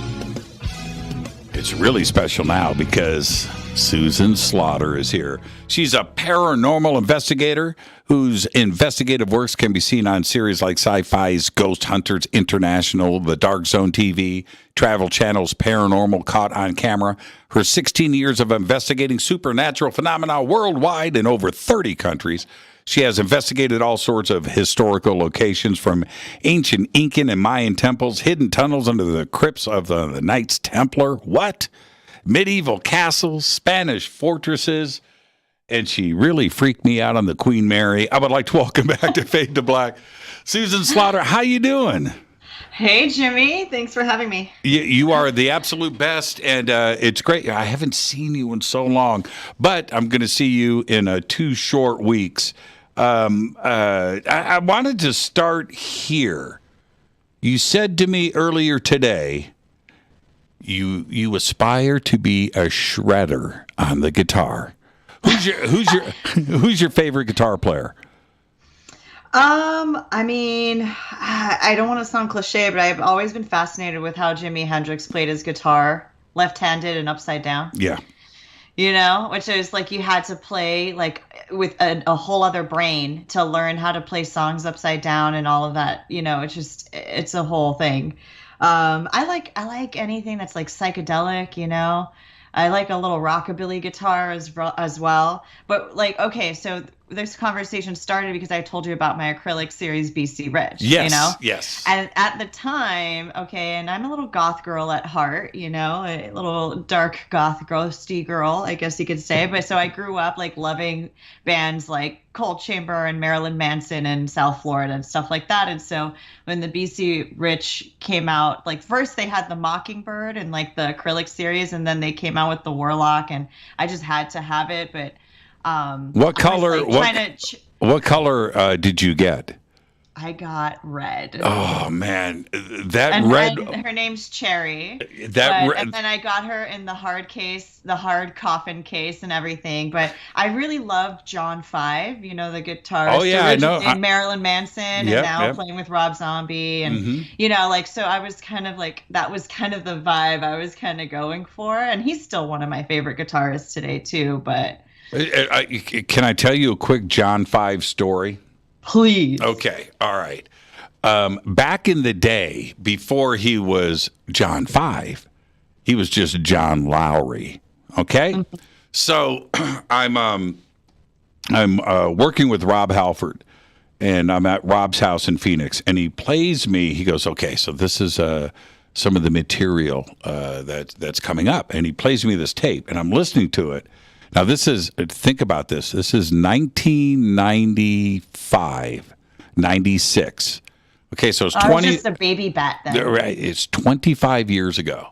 And I'm listening, and I'm like, who the bleep is playing the guitar on that? He goes, it's this kid named John Lowry. I'm like, that's, and he tells me, he's 19 years old. I was like, what? And I think, 19 or 20. I don't think he was drinking age. And so anyway, then we come to L.A. and we start rehearsals and we're doing things. And I'm hanging out with John. And I'm standing there watching. Nobody has heard of him yet. He had played with Katie Lang. And right? He had done a couple of things, but... he was an unknown, and I knew, and we became friends, over the next couple of years, and I got to know him really, really well.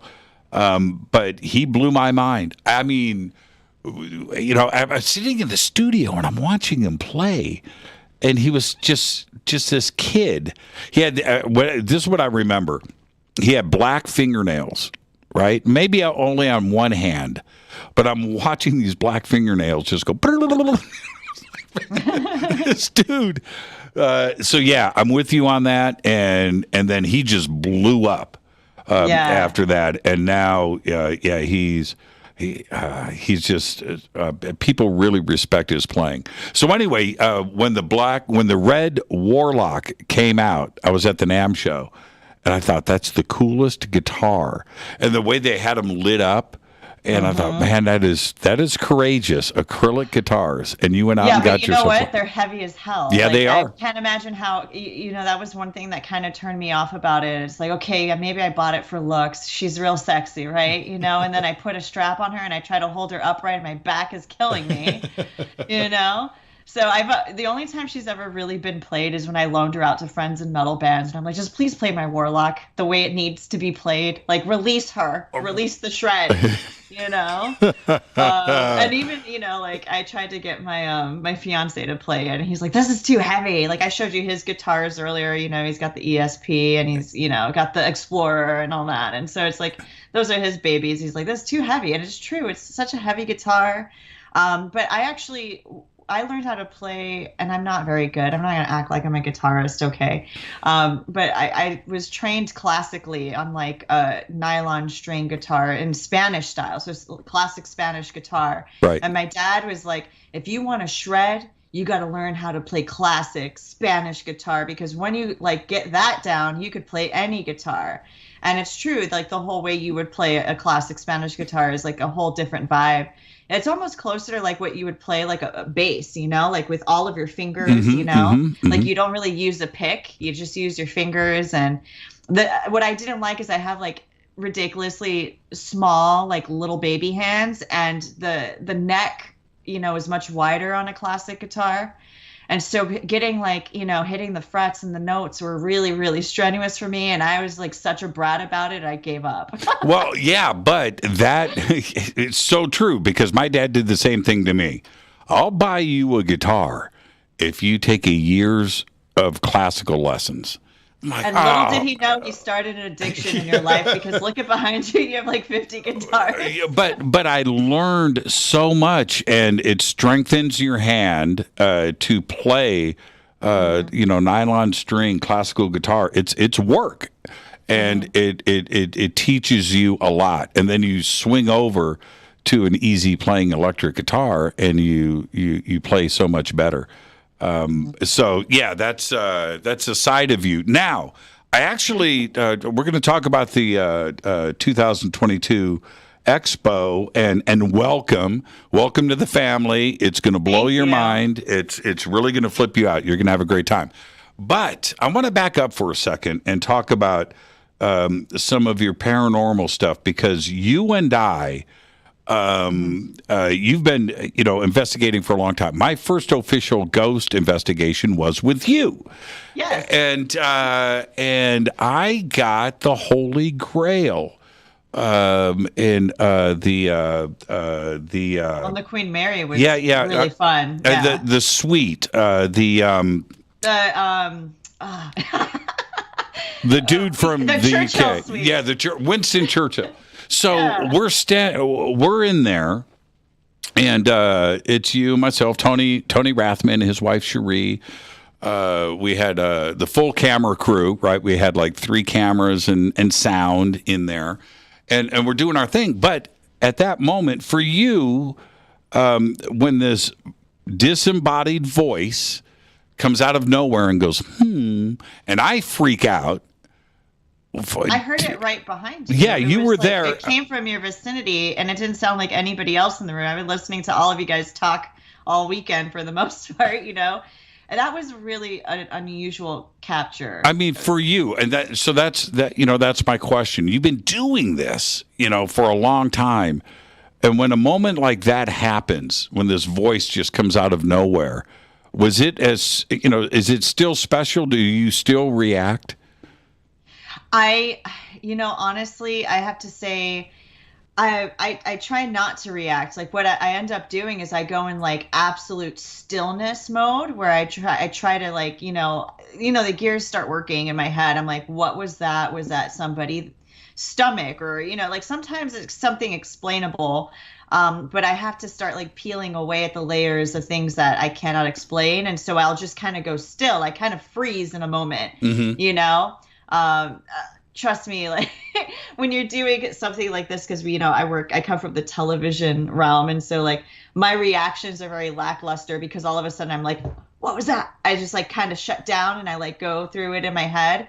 But yeah, I mean, I don't want to say get used to it. It's always a special experience, but I don't know. I always I break it down. Like I have a moment in my brain where I start breaking down what it possibly is. And, it was really cool, because what ended up happening is that when we tried to go back and discover that sound, it was something that we only heard, right? And with our own ears. Right, right. None of the recording devices picked it up. And so it's weird, because like with our microphones, especially the ones that we have, are, incredibly sensitive to sound, pick up the smallest little bits of sound, the little creaks, the shuffles, everything, the belly growls, and for us to not pick up a very audible sound that we all heard, it's obviously a disembodied voice. It's like, how is it that all of our ears can translate the sound, but the most sensitive microphones, which have the hearing capability beyond our ears, don't even pick it up, So something, you have to strip away things like that and be like, is that something that like happened to our ears, or is it something that happened within our minds, that we all experienced, because it wasn't within the room to be captured by our devices, which was, it puts my head, I just start going down the rabbit hole on what this disembodied voice is, Yeah. And for me, because, I've seen, all of your shows and the paranormal shows, and I watch them all the time, and the disembodied voice happens, and I see the reactions, and I kind of, up until that point, blew it off. If you know what I mean. I was just like, okay, all right, whatever. Then it happens to you, like to me, and I'm just thinking about this bleep is real. Holy crap, man. And it was such a special thing. I didn't know that anything would happen at all, during this investigation. And I walked away that night when we wrapped, it was like 1 a.m. And I'm walking by myself to my car outside of the Queen Mary. And this is what I did. Yeah. Whoa. Well, it was also so special to be on that investigation. Also, just for me, like every time I've ever been on the ship, it was always like a raging, scenario going on. Like there's some festival, or it's like Incan Iron, or like it's a haunted house, or it's a working hotel on floating in a bay, and there's hundreds of people on that ship all the time. And for the first time in history, thanks to / no thanks to COVID, we had the entire ship to ourselves. The only people on the ship were us. We had the harbor to ourselves. The whole harbor. Yeah, there was. That was anybody that's been to L.A. and has been down to the Queen Mary knows about that parking lot down there. It holds thousands. It's huge, and it was empty. Mm-hmm. There was nobody there. We had that ship, we had the harbor, we had the dock, we had the entire place to ourselves. I didn't. There's nothing spookier than walking down the Queen Mary, and before they left, I guess they had housekeeping situate all of the bedrooms. They had put it in ready to receive guests. But they left all the doors open. And walking down, the long hallways on the Queen Mary already give you kind of this feeling like you're in The Shining. But to have all those doors open and you walk by, you literally feel like there's people watching you from every room, because you can look into all of the rooms. You see all the suites, you see all the different variations of rooms. And it just felt like, even though it was completely empty and it was just our small team, I felt like it was packed with energy. It felt that way. It felt that way to me too. And I can't believe you said The Shining, because I had The Shining vibe the entire time I was on that boat. First off, you have that big ballroom with the pillars and the wood. Total the Shining. You had The Shining carpeting. You had all of these rooms. And you had ghosts. That boat is haunted. It was The Shining. I thought that all the entire evening I was there. It's exactly what it felt like to me. It looked like it, and it felt like it. Yeah. The only difference, though, it wasn't like these violent possessive ghosts. It was mostly like these jovial, want to have a good time, kind of ghost vibes, right? You felt like you were walking into a place that was kind of buzzing with energy that was exciting and inviting. It wasn't nice. It wasn't like a dark vibe, even when we heard that disembodied voice in the Churchill suite, what we had done is that we had set up those dancers dressed up, just like they would have been. In the, roaring 20s, And she sang. She sang what the most popular song of the Queen Mary's era. They did a little dance, and it was just kind of to stir up the vibe, to get it back to where it was in its heyday, and that's when we started getting those reactions. It was almost like something or someone had joined the party that we created in the Churchill suite. I forgot about this. I can't remember what we said or did. It might have been right after she finished her song, and then everything in the room lit up. Remember that? And it was almost like the applause went off. Yes. And it's just like all of our gear, because we had a Tesla coil, we had a bunch of REM pods, EMF detectors, things like that, and everything just kind of lit up out of nowhere. I was such a rookie, and I didn't know how to react. So she finishes singing. Now I want everybody to understand we're in a dark suite below decks. It's quiet, but it's dark. We turned off the lights, and we had a couple of candles lit, but that was it. But what we had were these meters and devices that were placed around the room. So, but nothing's going on. She finishes this song, and all of a sudden, the room lit up like a friggin' Christmas tree, and I jumped out of my skin. That was awesome. It felt like a round of applause. Yes, that's exactly what it was. It was like a round of applause. It was right after she finished singing. So, but you brought up the negative aspect to paranormal research.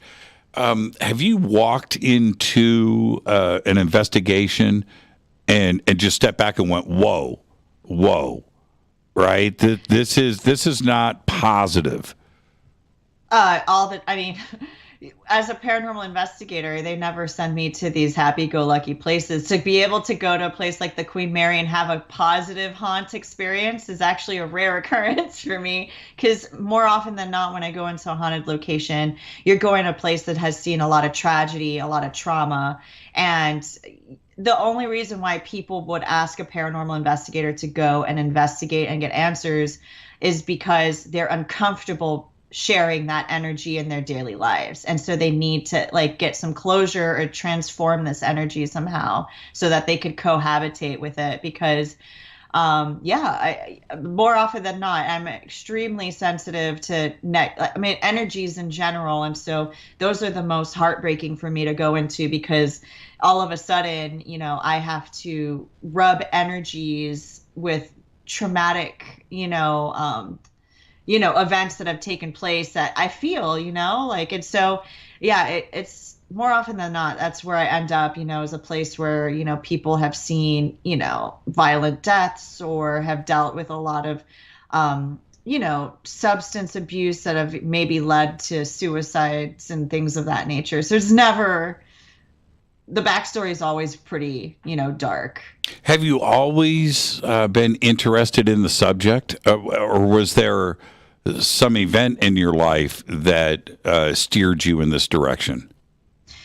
I think like most people that get involved in the paranormal, it's an event, kind of a brush with death or something, trying to understand, what it is. But my earliest childhood memory is a paranormal one. And, if you think about what was the first memory you ever had, and you go back to maybe when you were 2 or 3 or 4, that my first memories were supernatural in nature. And, I wasn't able to sleep alone for a long time. What happened? So when I was younger, I still have very bright memories of these, where I was living in a small house that had just been built. We had bought this house pre-construction, so it didn't have a history before us. We were the first family to move in. And this is in Miami, South Florida. And so, there's not any we're the first people to move in, so there's no horror stories that had happened previous to us. The land might have had some horror stories, but we don't really know. But moving in there, getting settled into this my first time I had my own room, so I had my own room, and I was being visited by these bright balls of light. I felt, I'd fall asleep and I would get woken up to what felt like someone flashing, like a flashlight at your eyes while you're sleeping, and you just wake up to that light. And I would see this hyper diamond light. I don't know how to explain it, but it's just something that just it was hyper white with just flares of color sparkling around it. And it was able to move in and out of my walls freely, and it'd come and visit me a couple times.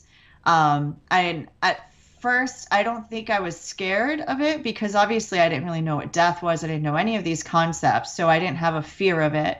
When I mentioned it to my mother, she's a devout Catholic woman, and so she interprets it as like a guardian angel. So it's something that's special and protective. So I never was instilled with a fear of the paranormal, from an early age. And so as it came to me, I started talking to it, asking it questions like, who are you? Are you an angel? Things like that. Why are you coming to visit me?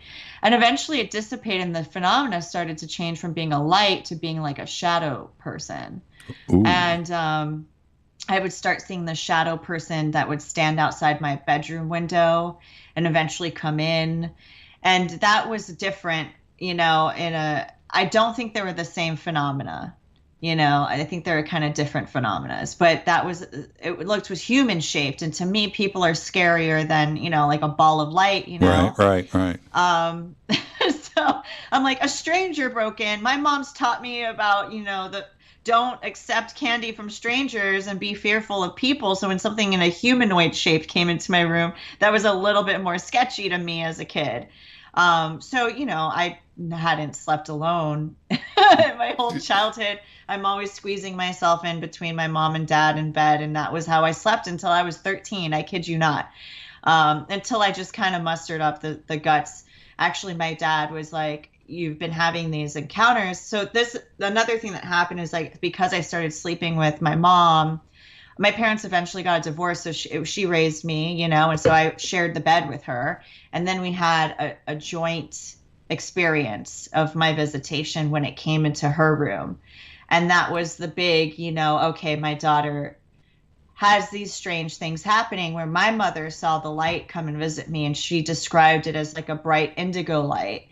And so, yes, she had seen it happen. And there have been visitations where, we've been together and, she's witnessed either the tail end of the phenomena or as it starts to happen. And so it's really weird. She did see the light that came to visit me once, and she was a believer. And after that, my dad was like, which gave me the confidence to sleep alone, got me my very first, investigative tool when I was like 14 or 15.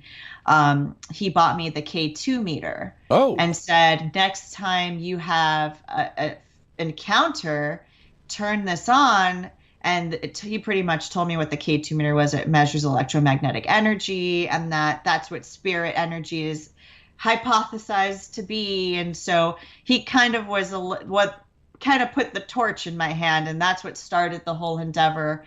Is when I used it, when my next encounter was like a shadow person, I turned on my K2 meter, and it didn't read very heavy. It just went into like the yellow, but it stayed steady. And then as it dissipated, then it went back to normal.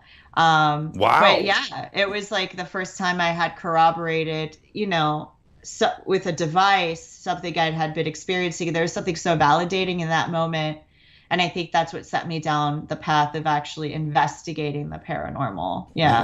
Wow. And so you're 14 or 15 years old with the K2 meter.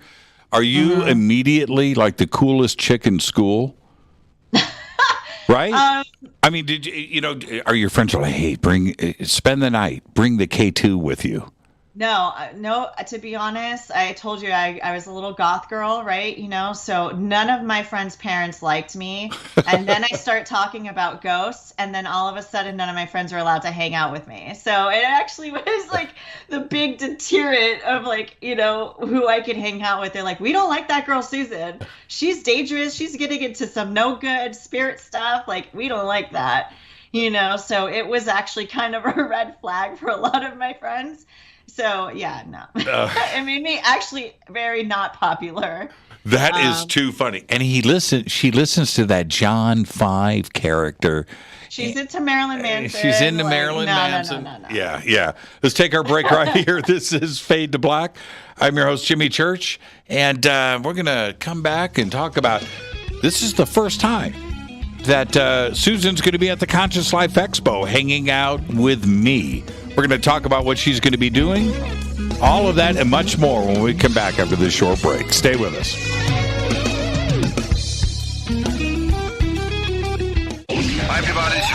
the Metal God on JimmyChurchRadio.com. Your 1 million gigawatt paranormal powerhouse, KUNX-DB, the X. Are you ready to read about true paranormal events? UNX Media publishes non-fiction books about UFOs, ghosts and haunted places, time anomalies, cryptid creatures, and more. Just like KUNX-DB Radio, it's all about unexplained phenomena. Visit www.unxmedia.com to see our list of great book titles by Debbie Ziegelmeyer, Gene Walker, Devin Listrom, Wayne Lawrence, Bill Spicer, and yours truly, Margie Kay. That's unxmedia.com. Why is it we're not very good with our health regimen until it's too late? We don't put oil in the car until the engine blows up. When the body's out of balance, your health is not so good. Give your body some love. Log on to getthetea.com. That's getthetea.com. Try our Life Change Tea, which cleanses you from harmful intruders.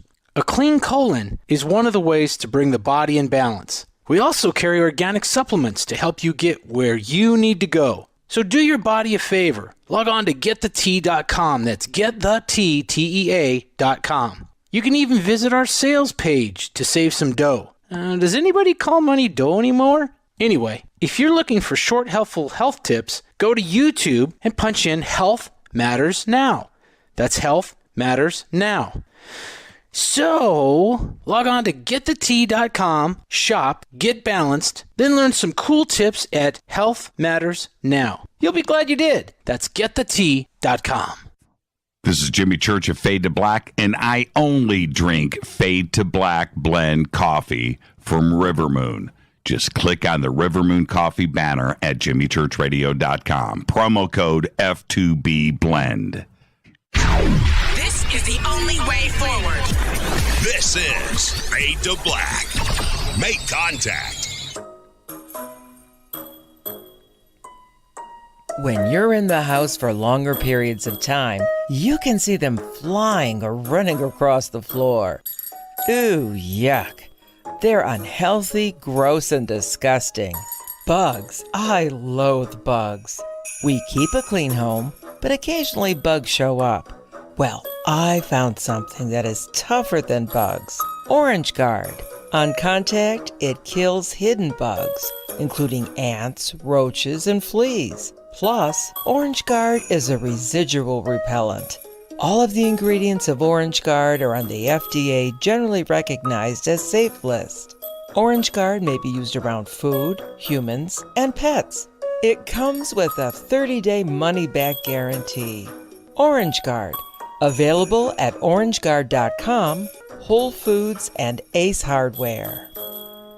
Gold loves chaos, uncertainty, and disarray. History shows us what gold does when people aren't sure about the government, the stock market, their jobs, or their retirement savings. Our national debt is skyrocketing. Gold and other precious metals are a defense measure against inflation and a stock market that might take years to recover. So what can you do right now to protect yourself? Call United Gold Group. We offer gold and other precious metals delivered securely within 72 hours. Are you worried about the stock market? We can also help you set up a real gold or silver IRA or a 401k. Safe and secure. United Gold Group makes gold ownership affordable. Call now and get up to $2,500 in free gold or silver with a qualified IRA. Call 800-753-8534. That's 800-753-8534 or visit UnitedGoldGroup.com.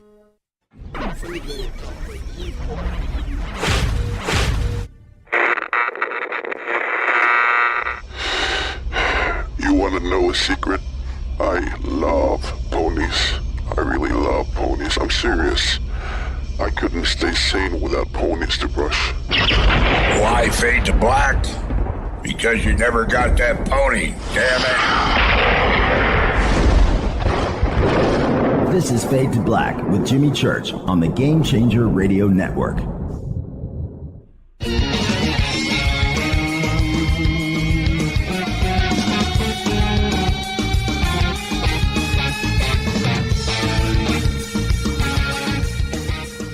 Welcome back. Fade to Black. I'm your host, Jimmy Church. Tonight, our 2022 Conscious Life Expo preview special event. We do this every year. And tonight, my very special guest is Susan Slaughter. And Susan and I have worked together. We've done some things, and I'm very excited about this. And Susan, I'm just going to say this. They're putting you to work. Kidding. They're not playing around. They're not playing around. You've got 4 special events booked. And I actually want to go through those because I want to talk some more guitar in a little bit. But what's first up for you?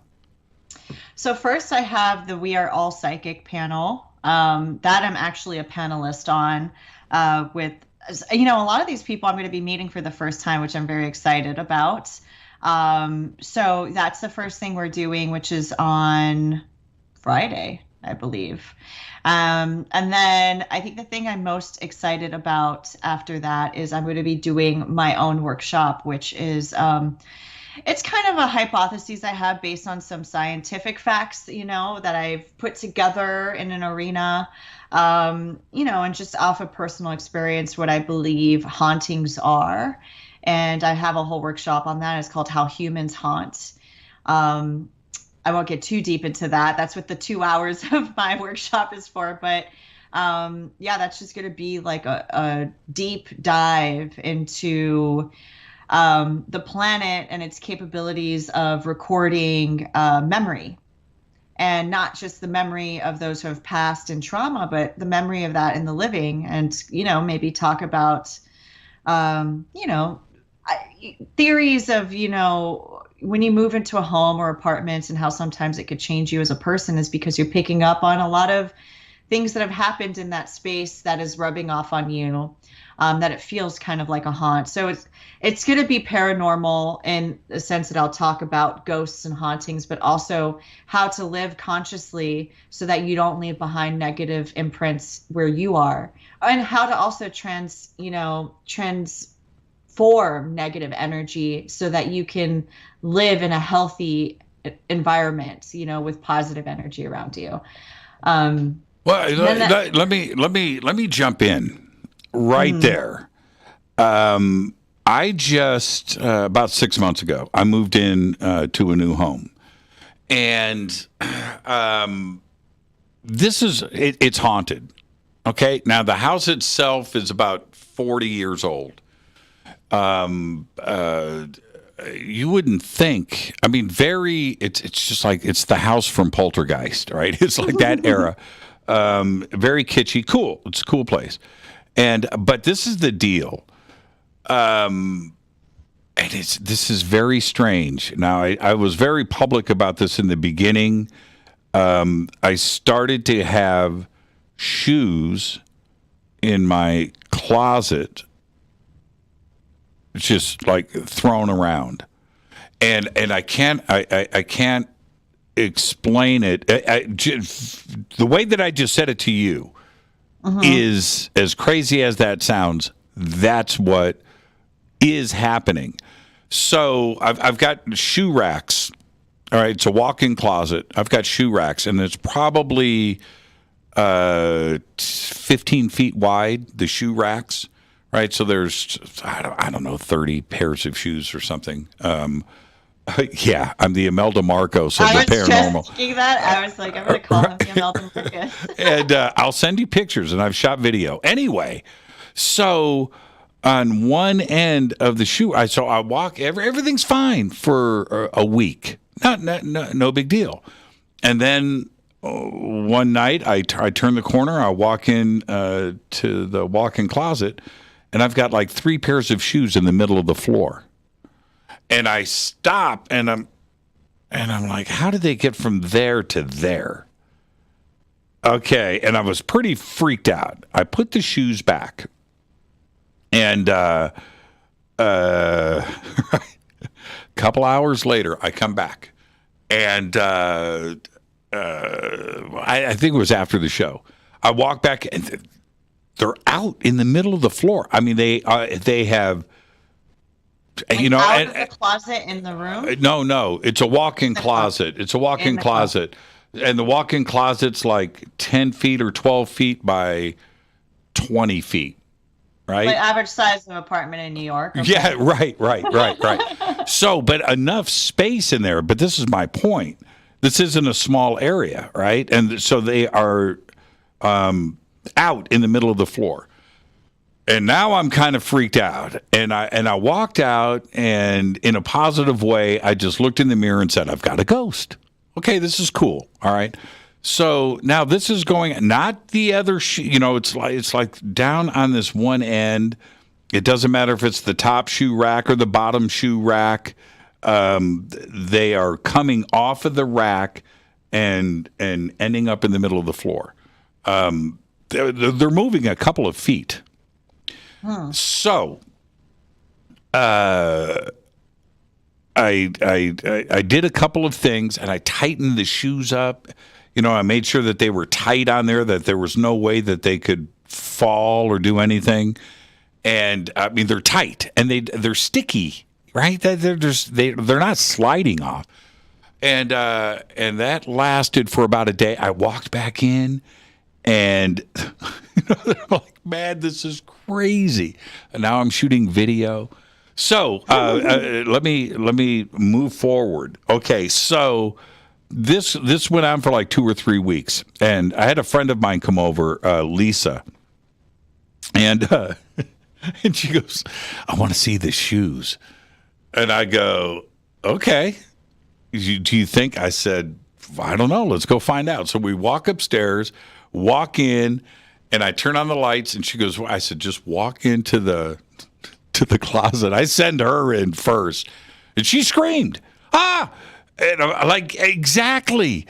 And so we go back in, and she's like, "Oh my God, they're like, yes." And we put the shoes back. We're back downstairs eating, and she goes, "Let's go look at the shoes again." It's like an hour later.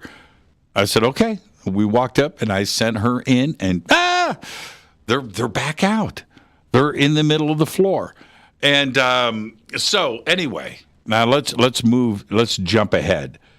I'm going to say I went through about 2 months, 3 months with no action. Mm-hmm. It stopped. And there's no explaining that. I don't have an explanation, but it just stopped. And 2 weeks ago, I walked in, and I'm over it, right? I had other stuff moving in the house, right? It wasn't just the shoes, but the shoes stopped. I walked into the closet, and I had 2 pairs of, I've got more, but specifically 2 pairs of combat boots, tall, right? Tactical boots. Mm-hmm. One pair is gray, same brand. The other pair is black, in the middle of the floor. And this is on the opposite end. Heavy combat tactical boots. And you didn't hear them fall or anything? No. You didn't hear them like, no. In the closet? I only had that happen once, and let me tell you something, okay? So anyway, so now the ghost is back. But the tactical boots have not fallen since, but they did that one time. And it just doesn't make any sense when you see the racks and how they are, how these are falling down. I don't know. Anyway, so this is back like 3 months ago, and I'm in bed, I'm watching TV, and I heard it. I went, "Oh my God, I heard it." And I waited till the morning. I didn't want to go in. You're turning into me. You're like, I'm not going to react to it anymore. I was too scared. I believe it's real. I was too scared. I turned up the TV, and I'm like, man. Yeah, but I actually, that time I heard it, which was right. So what do you think is going on with that? Is that poltergeist activity? I have a theory about this. So you mentioned the home was built about like 40 years ago. 1981. Mm-hmm. So I guess, the 80s, that wasn't that long ago. Oh my gosh. I was thinking about older places. maybe there were some renovations that go on. I mean, walk-in closets weren't necessarily a thing that until recently. But in the 80s, they had walk-in closets. But in a place that was built in like the 30s and 40s, like for instance, kitchens they had like these ice boxes or just like these small drawers that were built into walls.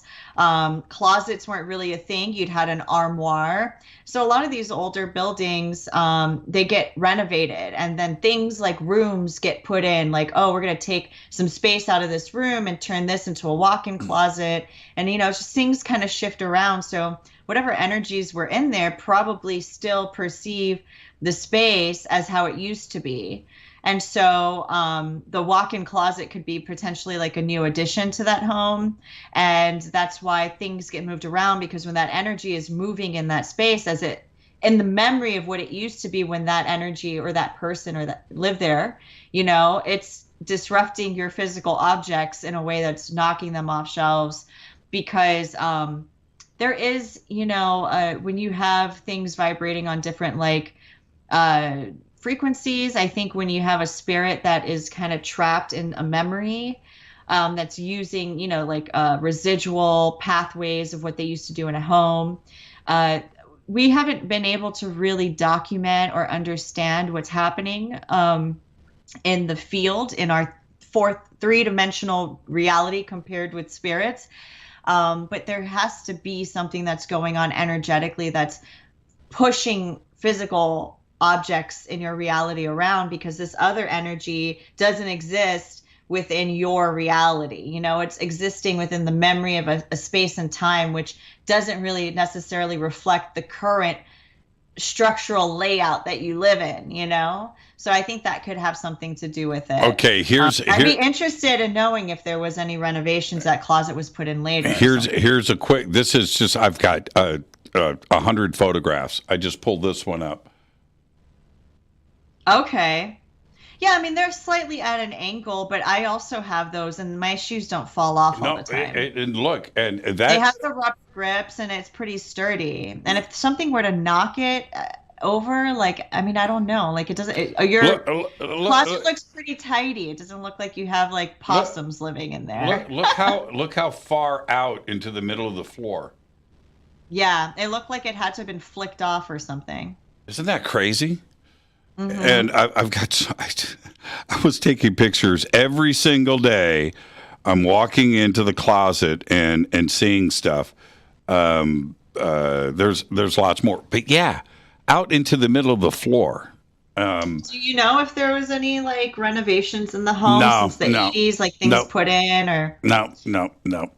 It's a time capsule. Yeah. Yeah, this house is, I'm pretty sure it's exactly as it was when it was built. But yeah, it's just very strange. And I don't know about the property, the neighborhood. It's a nice neighborhood, but it was obviously just built on top of the desert, right? So what was going on here before? I don't know. I truly don't. But yeah, it's very strange. And is poltergeist activity like this? We say poltergeist, we instantly know this because of the movie, right? Of course. Yeah, but poltergeist is not a real depiction of what actual paranormal investigators or people that study phenomena, it doesn't translate to what truly a poltergeist activity is. It's not ghost related. Poltergeist activity, I attribute it to being actual people related. It's like a clash of energy. Right. So a lot of the times I think people forget that we actually do have the capability. We are our own conduits and force fields. Right. And so sometimes when people have just scatterbrains, I mean, I have to say, people that are obsessive compulsive, people that suffer from addiction, people on the spectrum, people that are dealing with anxiety, with anger issues, hyperactivity, things like that, like a restless type of mind. I feel like a lot of the times can actually create poltergeist activity, especially under certain pressures of, everyday pressures. I find poltergeist activity usually happens in homes where it's really frantic and there's a lot of stress. And so I noticed that causes shifts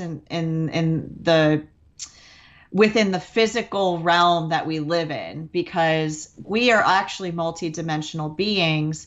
We only use a portion of our very, very small portion of our brains. We have it yet to evolve to understand the true capacity of our minds and the energies that we harness within ourselves. Mm-hmm. And so sometimes we accidentally cause these sparks and shifts and energies in the force fields when we are like under a lot of pressure. And so I have seen poltergeist activity happen. Specifically on a case that I did when I first started off was a household where the woman, she had two adolescent boys on the spectrum. One was kind of more into like the Asperger's side of the spectrum, and the other was like very autistic, didn't really have motor skills or could think, and so her stress, dealing with the stress of, imagine a boy who doesn't think and process information like we do. It's like having to have conversations and live every day and within a box that you don't fit in. Mm-hmm. And so the constant colliding of this mental energy and stress from the mother trying to be a good mother to unusual thinkers, And so she was having a lot of issues with paranormal activity, specifically poltergeist activity, where like all of the closet spaces, I think also a lot of the times we build things that don't necessarily conform with natural energy flow. Everything in modern architecture is kind of like a quad or like a square, and that's not really the natural flow of energy. Energy is circular, it's fluid, it spirals. You see that in nature, you see that in the golden rule, you see it in mathematics. It explains things, but we build things against the natural flow of energy. And so I think that also traps a lot within our third dimensional space, energy that doesn't understand the frequency of solid matter, and mm-hmm. So it starts like kind of bouncing off the walls, so to speak, and then things that are easily manipulated on hinges or doors and things like that will fly open or open up and things like that. It's a strange phenomena. It's hugely misunderstood. But when I see poltergeist activity, I don't attribute it to a ghost or a spirit. I attribute it to the people living within the home, clashes of energy, new inhabitants, and that move into a place that had seen a lot of like maybe a domestic abuse or substance abuse or lots of, even though that's not you moving into a new place. That's why I think it's so important to like establish your energy and cleanse a space before when you move in to transform the energy to your, it's like, the way I say it is like, if you've ever had a fish tank, you don't just throw a new fish into the fish tank. You have to acclimate the fish to its new environment, so you put the fish in a bag and it floats in the top of there. So it gets used to the temperature. You have to make sure that the alkalinity is correct otherwise the fish gets really ill, it gets sick and it'll die, because it can't conform to its new environment and it has to be slowly introduced to that tank. And it's the same thing with like humans, because we kind of live in our own little tanks, but that old energy, especially in apartment buildings, if you're hopping from apartments, you might be moving into a place where someone was severely depressed. And sometimes you'll notice that all of a sudden you start taking on the attributes. It's like almost that energy is like sticky within the walls. So it can affect you physically. And that person's not dead. They probably just moved to another place, but that energy is still there. So how this is interesting. And all of this, the majority of it happened the first few weeks to month that I was in this home.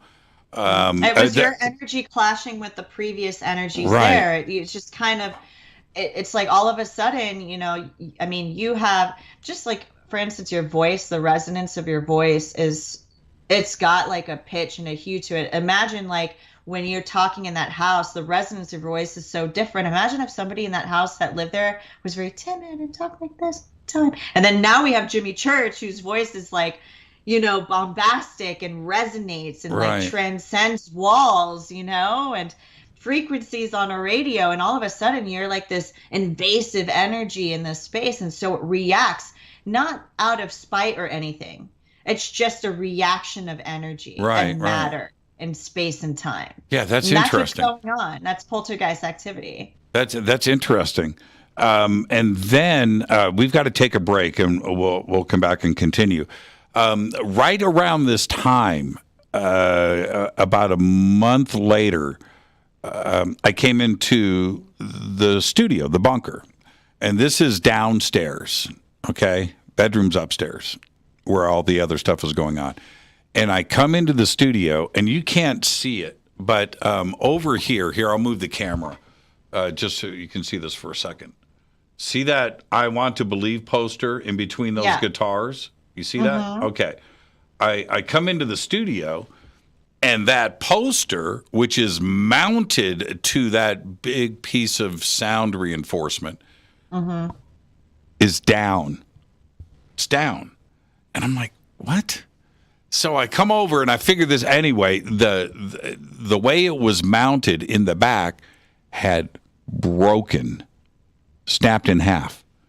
Oh. Big rigid piece of plastic, which I've saved. I've showed it to people. Like, this is what I've been talking. This is what broke. Thick like a credit card, snapped, and it's down.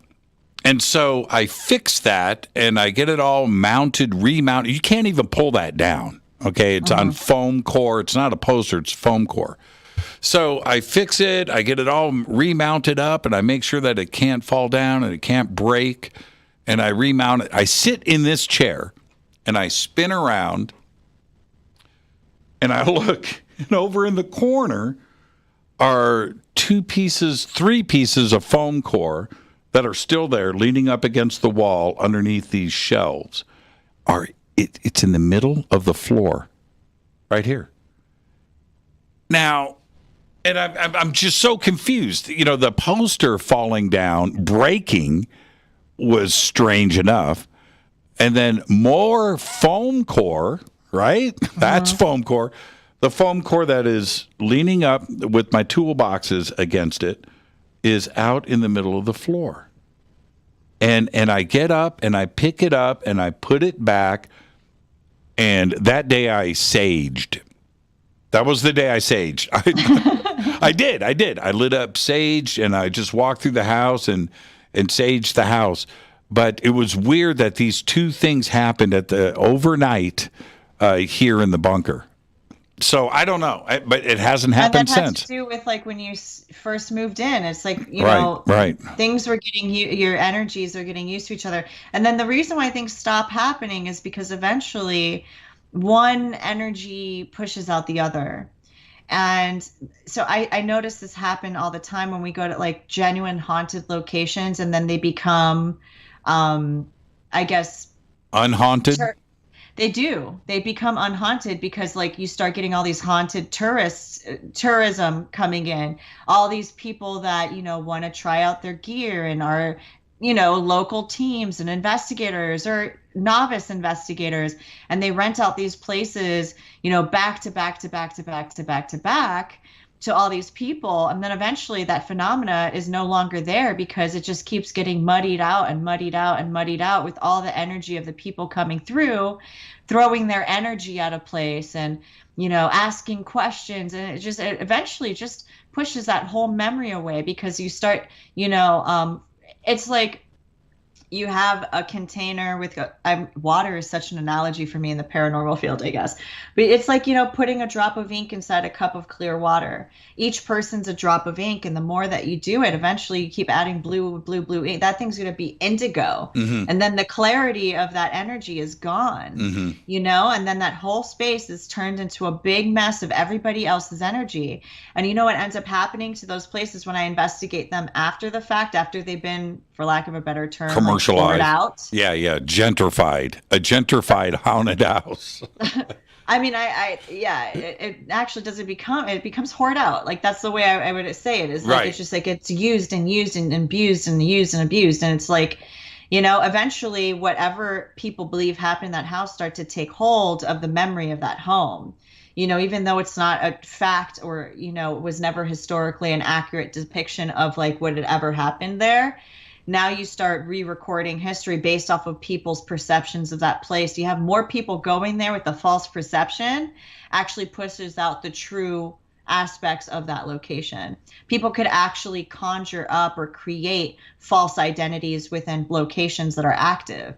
And also when I go to these locations and I investigate, a lot of the times, you know, I will pick up voices of other investigators that have been there. I'm not picking up the voices of the people that originally haunted the location, you know, and that's another part of like my, you know, talk about how humans haunt is like, that's another thing. It's like people go in there, they do these psychic experiments, they put themselves in a space where they're projecting consciousness out into a location, and it literally, it ruins the environmental, like the original spirits that were there become like, they're not even there anymore. They're completely gone. Let's take. I need to take a break, so let's get that in right now. Our guest, Susan Slaughter, and one of the best paranormal investigators out there. And we're going to continue the conversation when we come back after this short break. She's going to be appearing at the 2022 Conscious Life Expo this February 4th through the 7th. The links for it in the description box below. We have it up on Twitter, of course,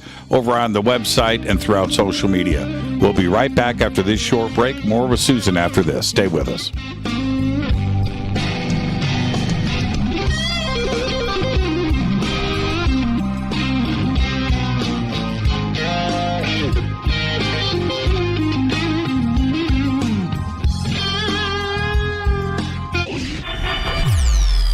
You're listening to Jimmy Church and Fade to Black on the X. Hey, what up, y'all? It's your girl Vivica Fox here, and you are listening to my boy, Jimmy Church, on JimmyChurchRadio.com. Despite popular opinion, reading a book will not make you smarter. But listening to Jimmy Church will. This is Jimmy Church, and I personally invite you to the 2022 Conscious Life Expo this February 4th through the 7th, live at the LAX Hilton in Los Angeles, California. This year, we have the most exciting speakers, including Linda Moulton Howe, Jacques Vallée, Whitley Strieber, Adam Apollo, Billy Carson, Daryl Anka and Bashar, William Henry, Caroline Corey, Susan Slaughter, Daniel Brinkley, Sarah Breskman-Cosme, George Norrie, Gail Thackeray, and many, many more. I will be hosting all weekend long, including the keynote Ancient Secrets panel on Friday night, 5 vendor and exhibit halls, 3 floors of speakers, panels, and celebration. This is the biggest event of the year, and early bird passes are available now. Just go to ConsciousLifeExpo.com for the schedule, speakers, and information. That's ConsciousLifeExpo.com. This is Jimmy Church of Fade to Black, and I take Life Change Tea supplements every single day. It's what I do. Click on their banner at JimmyChurchRadio.com.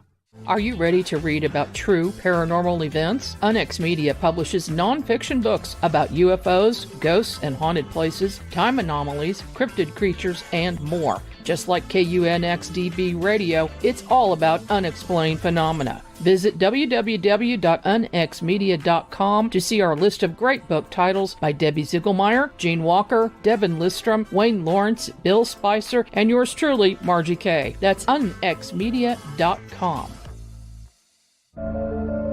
When you take the beans from Central America with dashes of Indonesian and African mixed in and then roast it to the dark side of Fade to Black, you create the ultimate brew of fringe. Introducing the Fade to Black blend from Rivermoon Coffee. Yes, Rivermoon's darkest customized roast was created for the love of Fade to Black. The alchemy of masterful roasting and smoking the beans is in every sip of this full-bodied, dark Java. I need my coffee dark, deep, with distinct bittersweet chocolate highlights, just like the bunker. Leaning further into the darkness of the roast is Fade to Black blend from Rivermoon Coffee. Just click on the banner at jimmychurchradio.com and use the promo code F2B Blend for 15% off of your order today. This is Billy Carson with ForbiddenKnowledge.tv. Forbidden Knowledge TV has just reached its 1-year anniversary. That's right, 1 year. And as a show of appreciation, we are giving all new subscribers a free 30-day trial of ForbiddenKnowledge.tv. That's 30 days to binge watch thousands of movies, documentaries, conferences, workshops, lectures, yoga classes, meditation courses, and so much more. So log on to ForbiddenKnowledge.tv from your computer or mobile device, or get the Forbidden Knowledge TV app on Apple TV, Roku, Amazon, iTunes, or Google Play today, and use coupon code 30daysfree. That's coupon code 30 days free on ForbiddenKnowledge.tv today. Are you intrigued by Paranormal Talk Radio? You'll love the new Paranormal Radio app from TalkStream Live. You'll find a great selection of talk shows covering UFOs, ghosts, strange phenomena, and much more. Download the Paranormal Radio app now and start listening to the very best in paranormal talk entertainment, including the network you're listening to right now, the Paranormal Radio app, free in Google Play and the iOS App Store. Erica, Brittany, Gabby, and you're listening to JimmyChurchRadio.com. It's not a lifestyle we chose. We were born this way. This is KJCR at JimmyChurchRadio.com.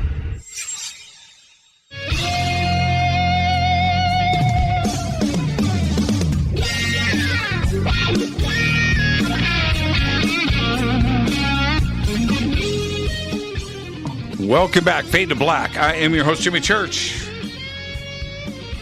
My very special guest, Susan Slaughter. And you know what's really strange, Susan, is I love this audience. I love our family. I just jumped over into the chat room. They are talking about ghosts, weed, and guitars. Man, some of my favorite things. Yeah, man, I'm just like, what? Oh, man. Ghosts, weed, and guitars.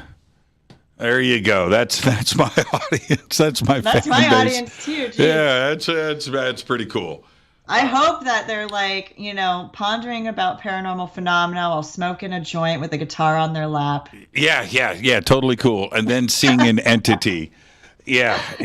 Oh, man, nothing would make you more paranoid than smoking weed and seeing a ghost. Oh, man. Like, let me tell you, actually, let's talk a little bit about that. I have these things I do to call grounding techniques after investigations. Mm-hmm. Christine Augustine. She's also going to be speaking. She has this whole lecture on joy and harnessing it. She's also a producer at The Dark Zone, and she's the reason why I'm at Conscious Life this year. She's amazing, by the way. She's listening right now. Christine, never change. Never change. So, she had asked me, like, what do I do? Like, how do I cleanse myself after an investigation? There's a couple of things that I do. It's called the grounding grape. And then I also, the worldly weed, which in order for me to kind of like untether from the psychic and spiritual world, I usually smoke some weed. Right. Because it actually turns it off. You're saying it doesn't expand my mind. To be honest, it actually grounds me and it cuts that cord so that way I'm not psychically connected anymore with a place. It actually helps with me not bringing attachment energy back. So smoking weed helps with me in that way. The same thing with drinking a glass of wine or maybe having a beer after an investigation also does the same. The alcohol or the fermentation process, these are things that come from earth. It's like very grounding for me. It takes me out of a metaphysical space back into my dimensional space. And so wine and weed and beer tend to be things that I don't get hammered after an investigation, just like a glass of wine or a bottle of beer, a pint. a little spliff brings me back into my space, and it cuts the psychic attachment that I have. And so it's actually kind of a post-investigation ritual for me. Another thing I do as well is I take Himalayan salt baths too, which kind of also cleanse my physical being and relax me. So I usually take the bath with the salt baths with a glass of wine. You know what though? Spliff in my hand. Susan's legit on camera. She goes, and then I smoke a little spliff. Oh man, how did we just lose? I have to be real. I'm not going to change myself for anyone, and I tell people that's how I actually push out that metaphysical energy, that extra dimensional energy that I tap into. It helps me cut the cord when I partake in those things. And so, that's kind of a post-investigation or seance ritual that I do. Speaking of, we were talking about things I was doing at Conscious Life. Up to my talk. Yes. I'm also hosting a panel on magic and witchcraft with a wonderful panel of witches. We're going to talk about different forms of witchcraft, different ways to harness the powers of either gods or goddesses or other energies that are higher, ascended masters, things of that nature. And then I'm doing the post-conference seance. I'm really excited about that. Let's stop right there. Let's talk about both of these things because they're related. Do you classify yourself as a witch? I do. And what I'm interested in this. What's the classification? I don't class myself, honestly. I take a little bit of ritual from a lot of different religious spaces, and I use them as my own. I find that there's great knowledge in lots of religious texts and literature, and I take what suits me from all of the above. Right. So on my altar, you're going to see Archangel Saint Michael sitting right next to a Shiva lingam, and Shiva, the cosmic dance of destruction. I have like Naga Kanya, and I do a lot of, Mami Wata and Ogun. Like I have a ton of stuff that I take from everything, I grew up with a lot of spiritual background. Like I told you earlier, my mother is devoutly Catholic. She went to school at a nunnery, and she prays on a rosary, and that's just who she is spiritually. And she taught me a lot about that. I went to Sunday school every day throughout my childhood, and I learned a lot about the Bible. There's a lot of beautiful things in it that I take with me, and there's things that I don't care for and I leave there, And then my biological father is a witch, practicing witch. So I learned a lot about specifically Wicca, because that's what he did, practice Wicca. So was considered Wiccan. And so I take a lot from that as well, but I don't identify as Wicca. And, being a witch doesn't mean you have to be pagan or Wiccan, But I do take some things from like the things that I learned from my father. My mother remarried a Buddhist man. And so I learned a lot about Eastern tradition from my stepfather. I got to meet the Dalai Lama. I was part of a crew called Students for a Free Tibet, where I got to meet the Dalai Lama at FIU after he wrote The Art of Happiness. And I just learned a lot about like Eastern religion tradition, and then I educate myself on other things. Growing up in South Florida, we have a pretty large culture of Santeria. And we have a huge Haitian culture here in Miami and South Florida. We got a lot of voodoo. And I just opened myself to those communities and learned a lot through that vein as well. And I started taking in things like that, where now I also like honor certain orishas, and I understand possession. And a lot of the things that I do in a paranormal sphere is actually kind of things that I've learned through West African traditions, And so I encompass that. So when I channel, I open myself up to possession, and I don't fear it. So I like to allow myself to be a vessel for energies. I definitely identify as a witch. I work with non-human energies all the time. I've worked with ascended master energies. I practice Enochian magic, and things of that nature. So, I definitely have a love for the craft, and I use it, a lot of the time when I do magic, I do it for my own personal ascension process. And then I spread that energy into a larger meta scale where I try to raise the vibration of every individual on this planet. I don't know if it's working or not, but at least that's what I try to do, is I try to break people out of the mental shackles that, they are, the embodiments of great cosmic energy. They all have the God particles within themselves, so that's what being a witch is tapping into the fact that being a witch doesn't mean you're godless or anti-God or anti, religious structure. It just means you learned how to harness the energy that is God. Right, and use that in a way to help manifest things for you or others. I just learned more about you, and I've known you for a while now, in the last 15 minutes than the last 3 or 4 years. But that explains the Warlock guitar and the ESP Wiccan Strat that is behind you. It's all coming clear. Okay, let's talk about this seance. Yeah. This is interesting. Okay, so you can't predict what's going to happen, but how do you set up for a seance with a large group of people? Well, we're actually limiting the amount of people that could come to the seance because we want to have some control in the energy that we bring to the circle. Sure. So if you want to go to the seance, you better get your tickets now, because I think we're only allowing 15 or 20 people max, period. Right.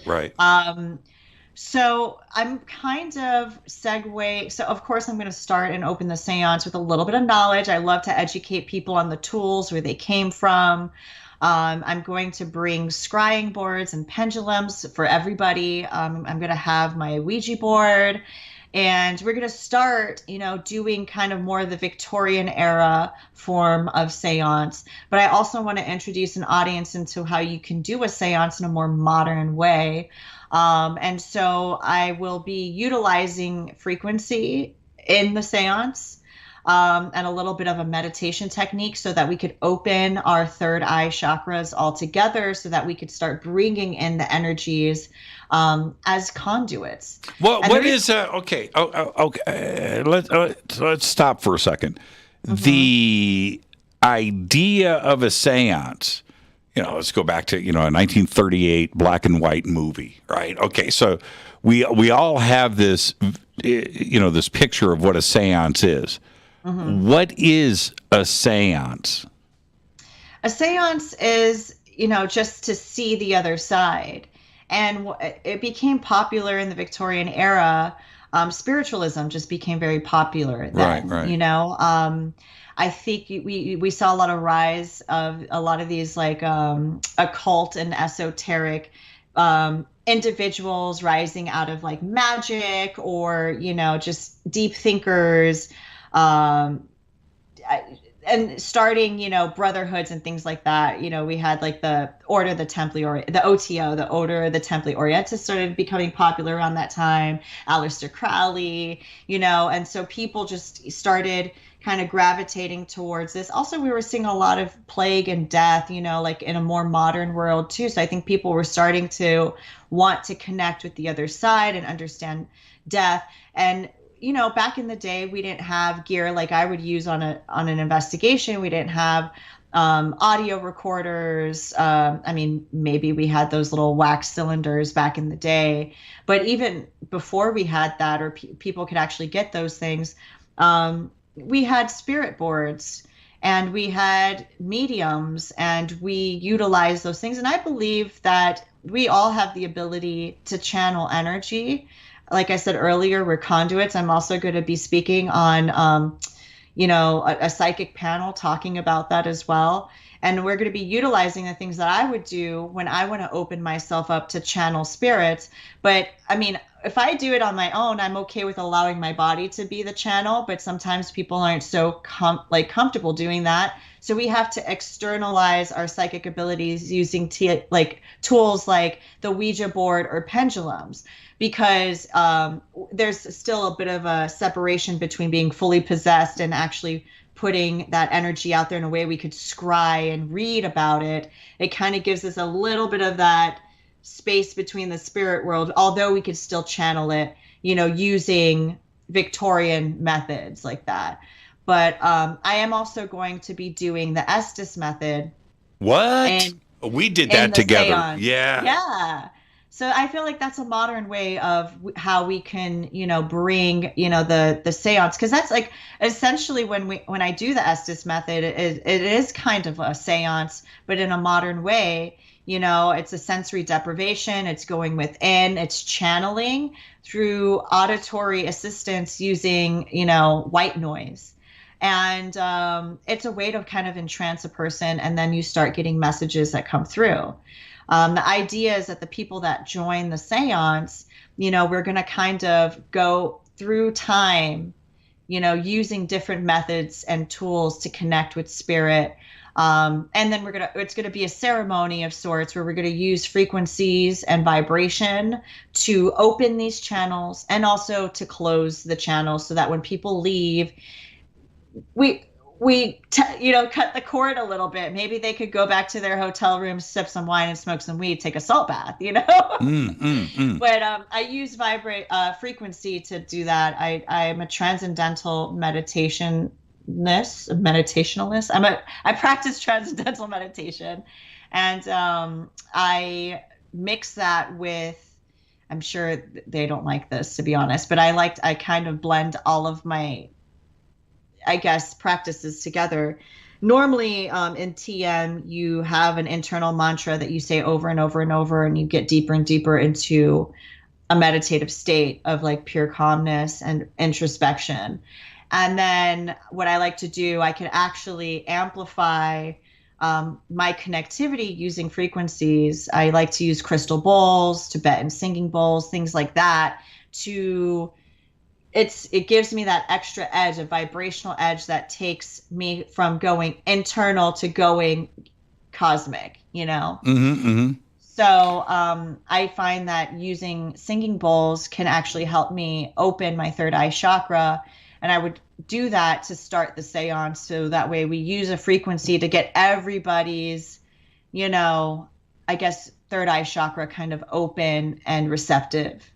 And then I'll do a closing sound ceremony to bring us back down to our third dimensional state. Wow. Mm-hmm. Wow. That sounds so much like so much fun. I wanted to ask you. Okay, so that's Monday. The seance is on Monday. Right. Okay, and everybody can go to consciouslifeexpo.com. You can look that up and check out Susan's event schedule there. That sounds really cool. But I just got a couple of minutes left, and you brought up the Estes method. Mm-hmm. Do you remember you and I did a session at the police? We did it at the police place. Yeah, at the police station. Okay, the Los Angeles Police Museum. Right. And do you remember? I mean, I got so creeped out. We had people isolated, and then coming in and sitting down and doing the Estes method with us, and we started to zone in independently on a crime scene. Mm-hmm. Do you remember that? And a girl was like kidnapped in a car. Yes. Do you remember that? Found in a field. Yes. She described the car. Right. And it happened like with 3 different people were all describing the same thing, and they didn't know what the other people were saying. Now, I didn't do the Estes. I was the interrogator. Yes, asking the question. I was asking. I'm a little too freaked out. But do you remember that? And how I started to really get a dirty feeling about what they were describing. It was an unsolved crime. Yes. It was like from the perspective of somebody who was looking to be found. And it gets really, it's really sad because, I mean, the listeners that don't know about the Los Angeles Police Museum, like this place is actually a hub for some of the most notorious crimes that you've heard of in Los Angeles. There is evidence boxes filled with things used in the crimes, like from the Night Stalker. The Night Stalker. Marilyn Monroe. Black Dahlia. Black Dahlia. Manson murders. Yeah, the Manson murders. That's right. And the Hollywood shootout. Yeah, that room is nuts. Yeah, I did not dig that room, by the way. I couldn't go in it. I couldn't physically walk in it and feel comfortable. I got so nauseous, my stomach turned into knots. We caught some amazing EVPs in that room, by the way. Yeah. It sounded like an actual shootout was going on. I did not dig it. I felt uncomfortable. I mean, you're looking at the weapons. They're there. You're looking at clothing with bullet holes in it. The clothing that they died in. The clothing that they died in. And mannequins. Is right there. Yeah, that was creepy. But that Estes method session that we did, it kept evolving and going into this remote area next to a lake on the side of a road. Somebody was in the trunk of a car, got out, and it was crazy. Mm-hmm. It was. I remember that. And the responses to the questions and what they were here, and the voices too. When you hear in real time through the white noise, when you really get like in that meditative state where you start listening beneath the white noise, you start hearing the actual voices and the personalities in the voices and the accents and things of that nature, which put like a personality and the whole context. Like it's so personal. It's really, there's a lot going on in that museum. It just shows that there's a lot of stored energy in objects, and all these, it could be that this is, and there's a lot of unsolved crimes and just evidence sitting from these things in these boxes that just haven't been pursued in years. This could have been somebody. It sounded like a woman was coming in from like the 70s or the 80s talking about, like how she was kidnapped and possibly killed in a field next to a lake, a black Cadillac or like a black sedan. Yes. I forgot about that. For my job that night, right, for what I was doing, I had to back off. I mean, I was really getting uncomfortable. That was an emotional thing to go through, and we did it for a couple of hours. And I was like, man, I gotta check out. I'm feeling a little, what's the word? Dirty. Oof, man. Susan, thank you. Because you touch those energies, right? It hits you inside. That's why you got to have those moments. After those things, you go home and you have to kind of come back to like this reality, your reality, and try to like let that roll off somehow. Maybe I should have spliffed. I should have spliffed. What's up? Really quick before we have to wrap up. I've just got 30 seconds left. What are you working on now? So right now we are wrapping up season 5 of Paranormal Caught on Camera. You can see it on the Travel Channel or Discovery Plus. The Dark Zone, which is how we've worked together, our independent paranormal project. We just launched an app. It's in beta mode, and so we're asking everyone to get on that app. You could download it by going to the darkzone.app, APP, and downloading it on your phone through your phone's browser. And you could contact me there. You get all of the investigators that are involved in the Dark Zone. They're in there, and you could connect with them. People you know and love, like Dave Schrader, the Paranormal Files, all the other individuals we've investigated. Jimmy, you're on it too. Yes, I am. I am there. I am there. So Paranormal Caught on Camera, Season 5. Wow. Amazing. Travel Channel and Discovery Plus. And Susan, seriously, safe travels. And I'll see you in 2 weeks. And we're going to rock this town. Yeah, I'm excited for Conscious Life Expo. And to see you, Jimmy. I missed you. Thank you so much, Susan. Behave and be well. I'll see you in 2 weeks. All right, hon. Thanks for having me. Have a good night. Susan Slaughter. And very simple. It's Paranormal Caught on Camera. Everybody knows Susan from that show. 5 seasons. Head over to ConsciousLifeExpo.com. We've got all the links up in social media. And you can check out Susan's schedule right there. I'm your host, Jimmy Church. This is Fade to Black. I'll see everybody for Fader Night tomorrow night. Open lines all night long. Bye, Susan. See you later. Behave and be well. I am your host, Jimmy Church. We just went bumper to bumper, pole to pole. Fade to Black is produced by Hilton J. Palm, Renee, Dennis, and Kevin. Announcers are Steve Harder, Gene Vito, and Mark D. Kovar. Webmaster is Drew the Geek. Music, Doug Aldrich. Intro, Spaceboy, spaceboymusic.com. Fade to Black is produced by KJCR for the Game Changer Network. This broadcast only copyrighted 2022 by Fade to Black and the Game Changer Network, Inc. It cannot be rebroadcast, downloaded, copied, or used anywhere in the known universe without written permission from Fade to Black or the Game Changer Network. I'll see everybody tomorrow night for Fader Night. Until then, be safe. It's time to fade to black.